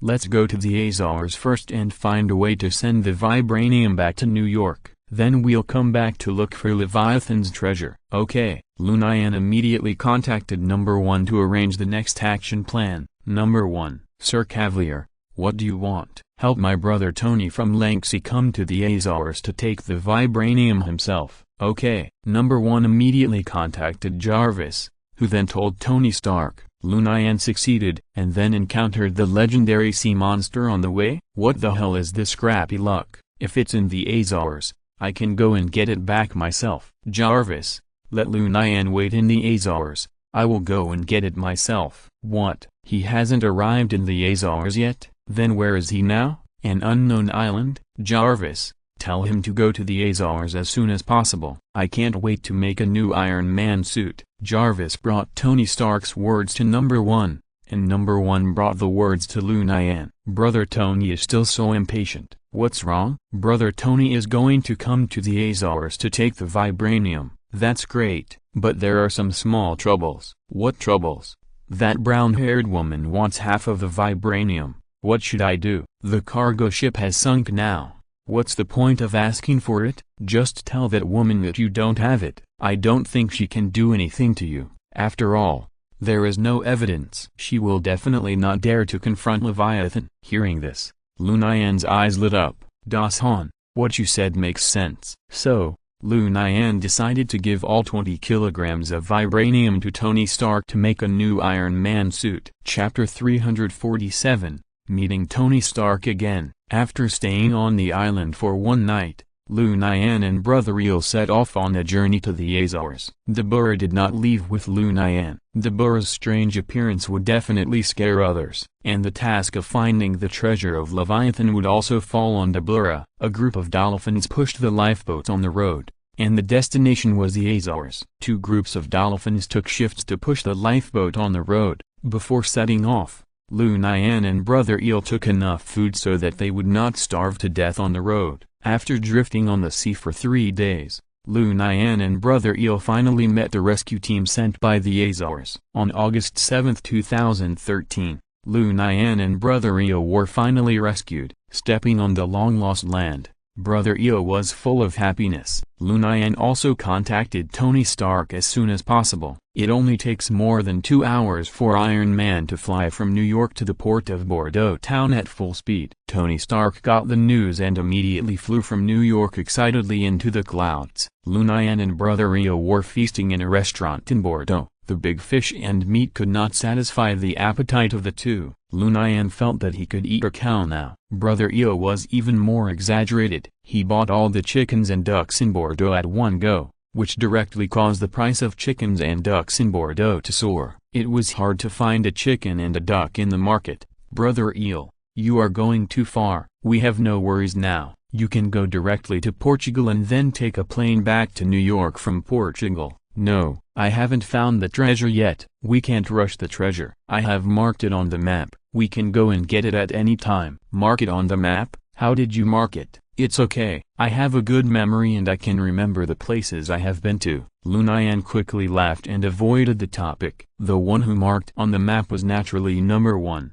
The whole Earth seemed like number 1's back garden. 2 hours later, Tony Stark arrived over Bordeaux. Tony Stark was shouting in the sky for someone. Lu Nian, come out. When Lu Nian heard the voice, he immediately ran out and waved. Brother Tony, I'm here. Tony Stark immediately flew in front of Lu Nian. Lu Nian, are you okay? I heard you met a sea monster on the road. Yeah, a big fish. It's okay. Wait until I make a new Iron Man suit, and then you'll see how I deal with it and avenge you. Haha, no need. That big fish was originally the master of this sea area, and it's us humans who disturbed its normal life. Lu Nian, you've changed. Me? Changed? Tony Stark patted Lu Nian's shoulder and comforted him. It's okay. No matter what you become, you are still my Tony Stark's good brother. Thank you, Brother Tony. Where are the things? Here. 20 kilograms of vibranium. Should be enough. Enough. It doesn't take so much vibranium to make an Iron Man suit. It's good that it's enough. I was worried that this trip would be in vain. Haha. Okay, then I'll go back first. When you return to New York, we'll have a good reunion. Okay. Tony Stark took the vibranium and flew straight into the sky. Tony Stark ignored Brother Eel the whole time. Brother Eel looked at Tony Stark with awe, not daring to approach him to talk. After Tony Stark left, Brother Eel dared to approach him to talk. Lu Nian, is this the end? Well, our mission is considered completed. Ha ha ha. We completed the mission in just 1 month. We are so lucky. What should we do next? Let's go back to New York first. What about the treasure of Leviathan? Das Han, ordinary people don't dare to touch the treasure of Leviathan. Don't worry. What if someone is thinking about it? Lu Nian shrugged indifferently and said, then let them take it. Anyway, they are all ownerless things. Are you not in a hurry at all? No hurry. Okay. Brother Eel was impressed by Lu Nian's leisurely attitude. After dinner, Lu Nian and Brother Eel prepared to return to New York. Although Brother Eel was thinking about the treasure of Leviathan, he could not do anything without Lu Nian's help. On the morning of August 8th, the two boarded the passenger ship from Bordeaux to Lisbon. Without the mission and any worries, Lu Nian and brother Eo were free and easy on this trip. It took 3 days to travel from Bordeaux, Azores to Lisbon, Portugal. After arriving in Lisbon, Lu Nian and brother Eo finally boarded the plane back to New York. At the same time, the regular army of the Kingdom of Wakanda turned the country upside down in Egypt and arrested hundreds of suspects. In order to save the lost face, the army of the Kingdom of Wakanda had to take all the suspects back to the country for labor reform. Lu Nian and brother Eel didn't know about these things and were still at large. On the evening of August 12, 2013, the plane landed at Kennedy International Airport in New York. Lu Nian returned home as soon as possible. Lu Nian, why did you come back? Wasn't it supposed to be 3 months? Don't mention it. So many things happened along the way. Anyway, I came back early. I'm glad you're back safely. Lu Nian, have you eaten? No. Then wait, Uncle will make you dinner. Uncle Friend, where's Lisa? Lisa found a boyfriend and has moved out. It's good that she left. Lu Nian, don't you have any thoughts about her? She's a real rich woman. Uncle Friend, am I the kind of gigolo who lives off men? Besides, I still have more than $20 million in my hands. I'm also a real multimillionaire now. Okay, then you'd better find a girlfriend quickly. You chat with men every day. Uncle is going to doubt whether your sexual orientation is normal. Puchy. Lu Nian couldn't help but spit out a mouthful of blood when he heard this. Lu Nian, what's wrong with you? Why did you suddenly vomit blood? Are you injured? Uncle Friend, I'm fine. I just got a little stimulated. Then go take a shower quickly, and then lie on the bed for a while. Uncle will make you something delicious right away. Okay, thank you, Uncle Friend. Haha. Don't be polite with Uncle. It's just a small matter. After Uncle Friend finished speaking, he turned around and left with a smile. Lu Nian looked at Uncle Friend's back and felt warm in his heart. Lu Nian walked into the bathroom, turned on the faucet, and started to take a shower. At the same time, an uninvited guest came to Stark Tower. The brown-haired woman actually found Tony Stark. Tony, hand over the vibranium. Chapter 348 Greetings from the Vampire Clan. August 13th was another new day. As soon as Lu Nian opened his eyes, he smelled the fragrance of breakfast. Uncle Friend had prepared a loving breakfast for Lu Nian. During the time when Lu Nian was away from home, Uncle Friend had a good rest. After a whole month without any battles, Uncle Friend's body began to rust. Uncle Friend, now that I'm back, can we continue to work, punish evil and promote good? Yes, there are so many bad people in this world. Someone has to stand up for justice, right? But Lu Nian, I thought a lot during your absence. Did we go too far? Uncle Friend, you have been avenging your family. You don't want people as sad as you to appear in this world. I am the same. There is no deep hatred between us and those bad guys, and we don't even know them. But they made mistakes, and the law can't punish them. Why is that? Because someone is protecting them. So at this time, only we can punish evil and promote good. When the law can't punish them, we will do it.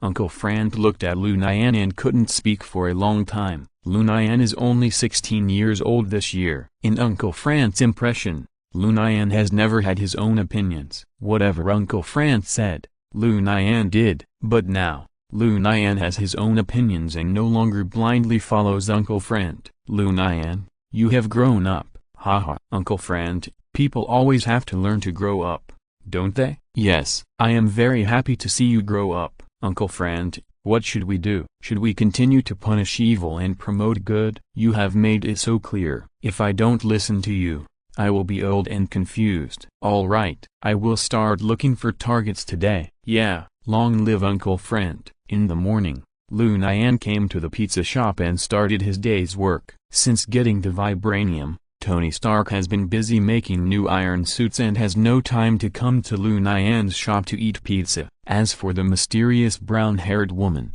I don't know what means she used to take half of the vibranium from Tony Stark. Tony Stark dared not to say anything about this. Not long after Lu Nian's pizza shop opened, 2 men dressed strangely came to the shop. The 2 men were obviously twins, with almost the same height, appearance and features. The 2 men were wrapped up tightly from head to toe. Such strange outfits looked incredible in the hot summer. Lu Nian immediately stepped forward and greeted them enthusiastically. "Hello, how can I help you? Isn't this a pizza shop?" "Yes, I can make any kind of pizza you want." Hearing this, the two men looked at each other evilly. "Do you have human blood pizza?" "What?" "Say it again. I didn't hear you clearly." "I said human blood pizza. Do you have any?" "Human blood pizza." Three words immediately appeared in Lu Nian's mind. "Vampire. You two are vampires?" "Oh, have you heard of vampires? I've killed at least 80 vampires." "Nonsense. Vampires are immortal." "You should be afraid of sunlight,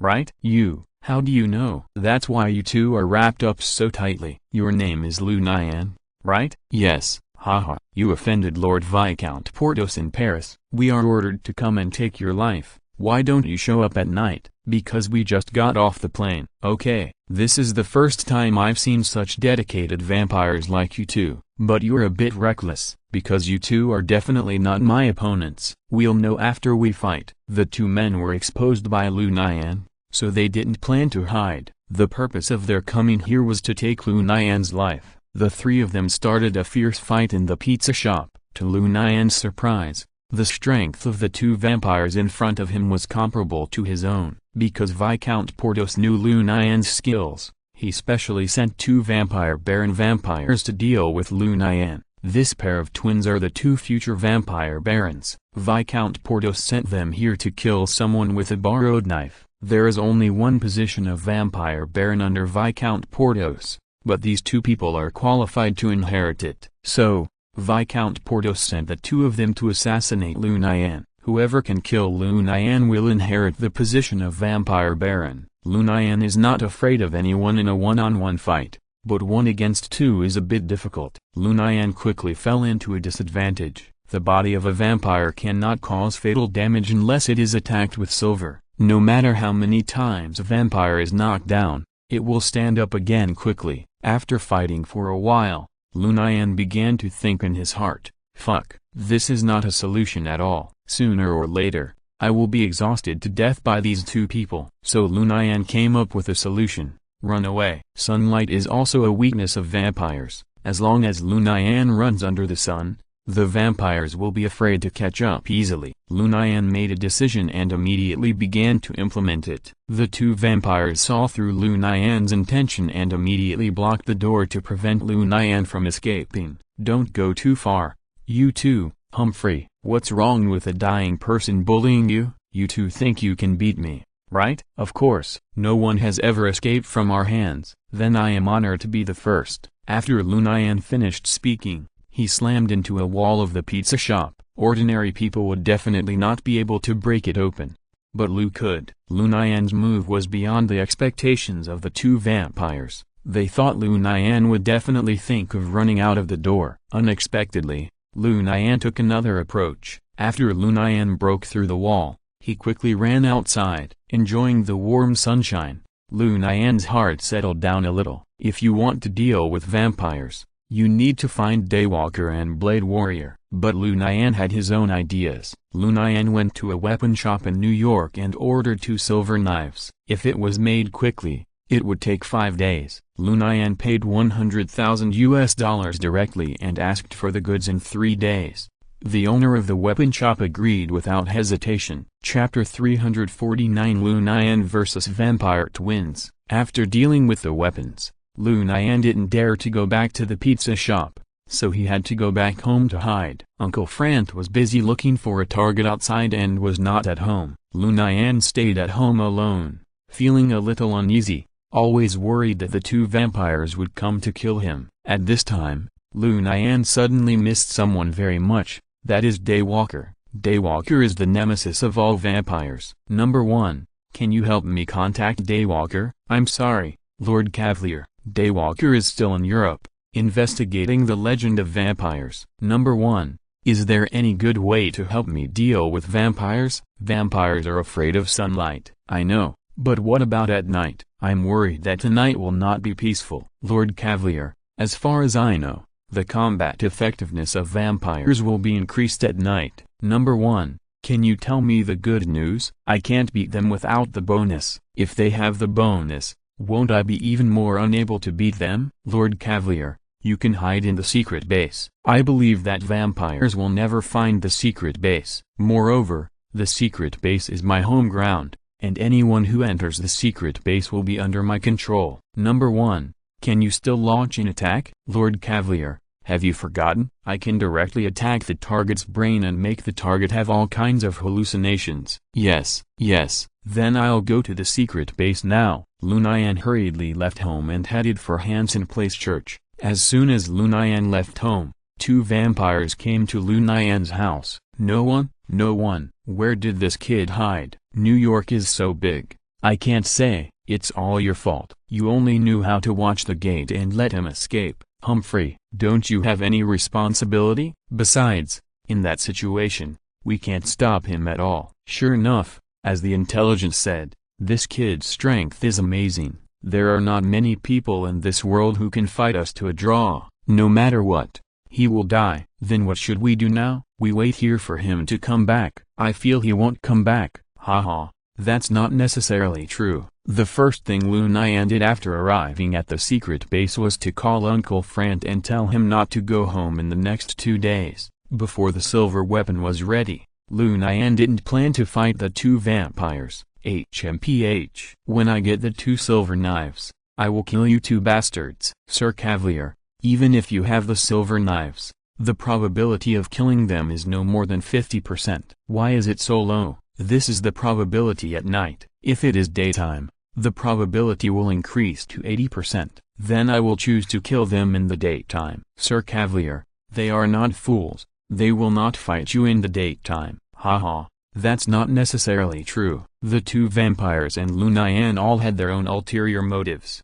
2 days passed in the blink of an eye. After Uncle Frant received Lu Nian's call, he really didn't go home to check. The 2 vampires lived comfortably in Lu Nian's home. The 2 vampires did not regard themselves as outsiders. They used everything in the villa whenever they wanted. If they were hungry, they would go out and grab 2 passers-by to fill their stomachs. Brother, why hasn't Lu Nian appeared yet? How should I know? Are we going to live here for the rest of our lives? I don't want to. I want to go home. I want to go home too. But if we don't kill Lu Nian, Lord Viscount Porthos won't let us go. Humphrey, Lord Viscount Porthos has a good plan. He lets the 2 of us run around outside, while he hides in the manor and enjoys himself. There's nothing we can do about it. Who makes him 1 level higher than the 2 of us? Sooner or later, I will be promoted to Viscount. By then, I will be on equal footing with Viscount Porthos. Brother, you have ambition. Brother is optimistic about you. The 2 vampires complained and another day passed. On the morning of the 3rd day,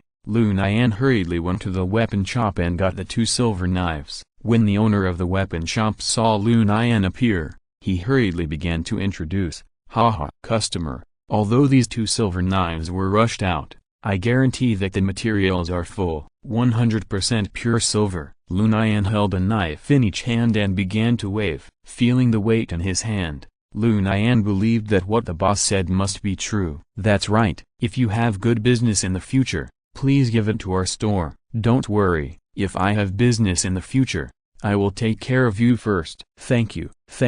Lu Nian paid $100,000 for the 2 silver knives, and the owner of the weapon shop only spent more than $10,000 to find someone to make them and buy silver. With this business alone, the owner of the weapon shop made a net profit of more than $80,000.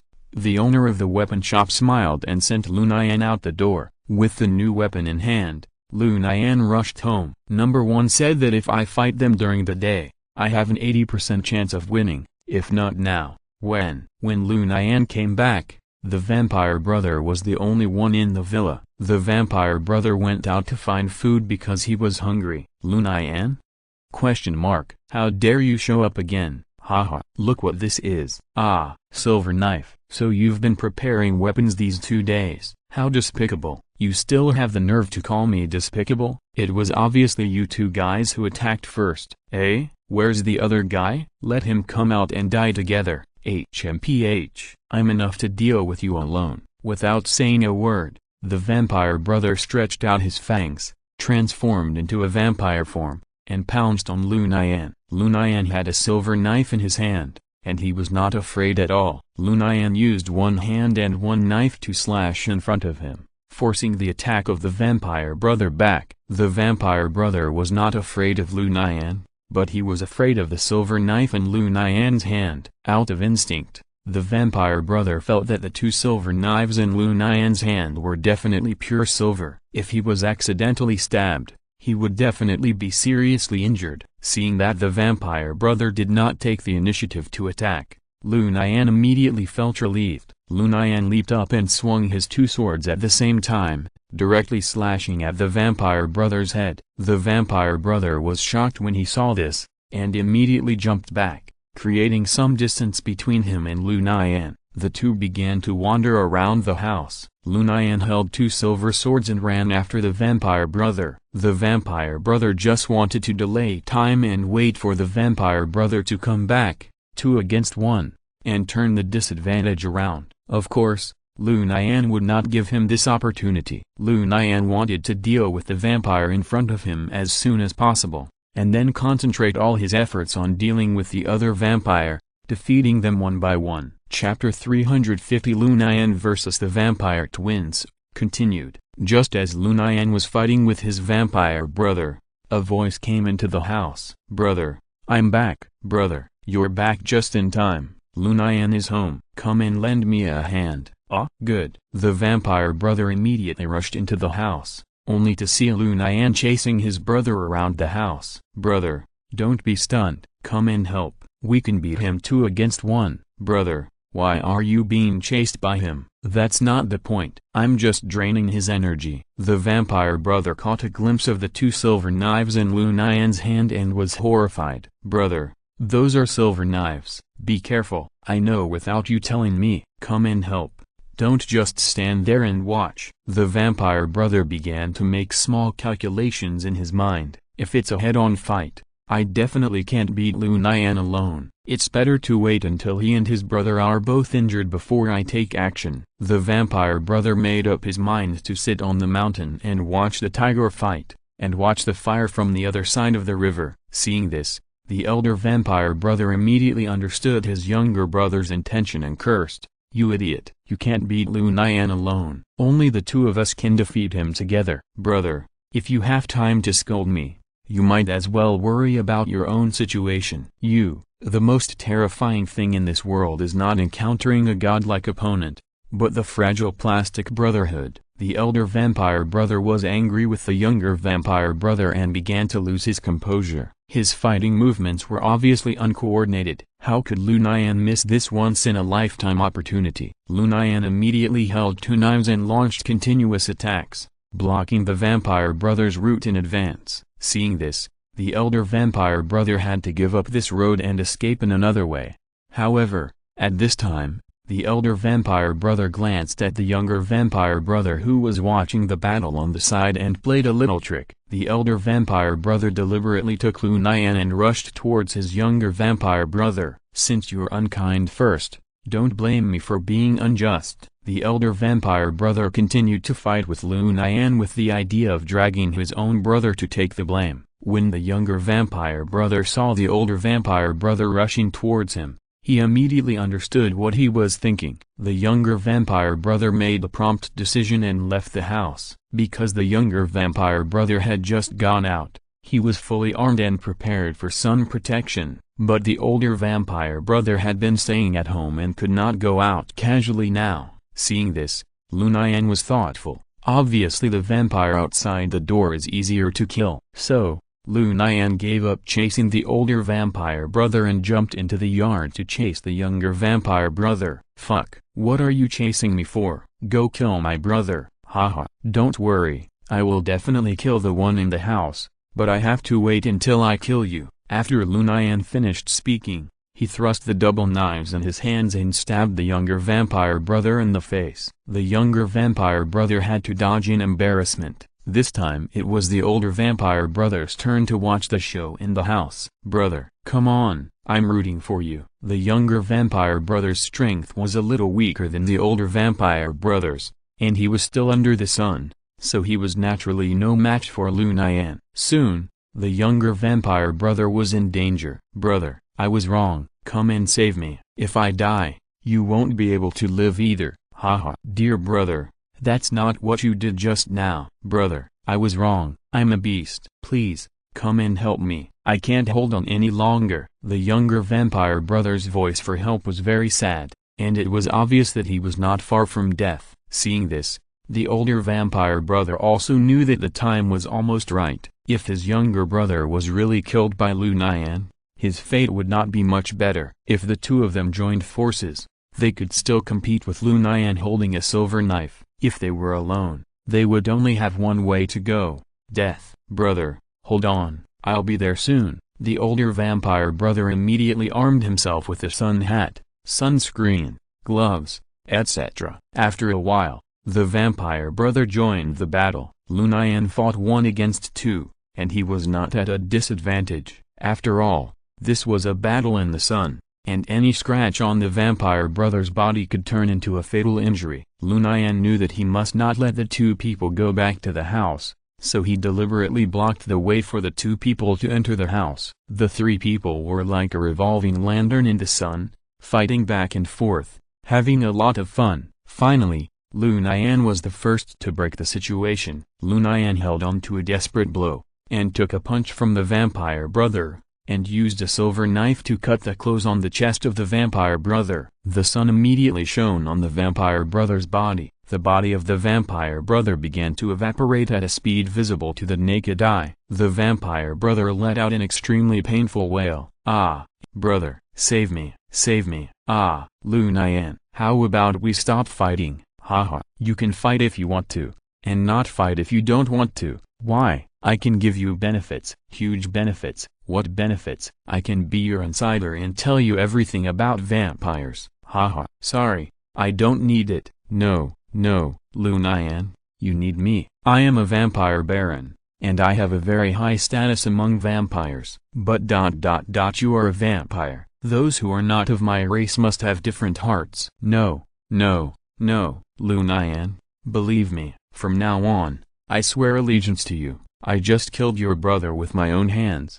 "Don't you hate me?" "No hate. Viscount Porthos asked us two brothers to kill you. He had no good intentions. There is only one position of baron, and only one of my brother, and I can inherit the position of baron. Now, you have killed my brother, which is equivalent to indirectly helping me to sit on the position of baron." "Lu Nian, you are my great benefactor." "Really?" "Yes, it's all true." "Lu Nian, I am willing to surrender, as long as you spare my life." Lu Nian looked at the vampire brother and said, "Okay, I believe you. Now, come here." "Okay." The vampire brother walked in front of Lu Nian with an innocent face, waiting for Lu Nian to lecture him. But what greeted him were two silver knives flashing at the same time. Swish, swish. Lu Nian. You are so despicable. Haha. All's fair in war. You are just too stupid. End of this chapter. Thank you very much for reaching the end. Don't forget to like. Looking for more exclusive content and immediate access? Subscribe to our Patreon.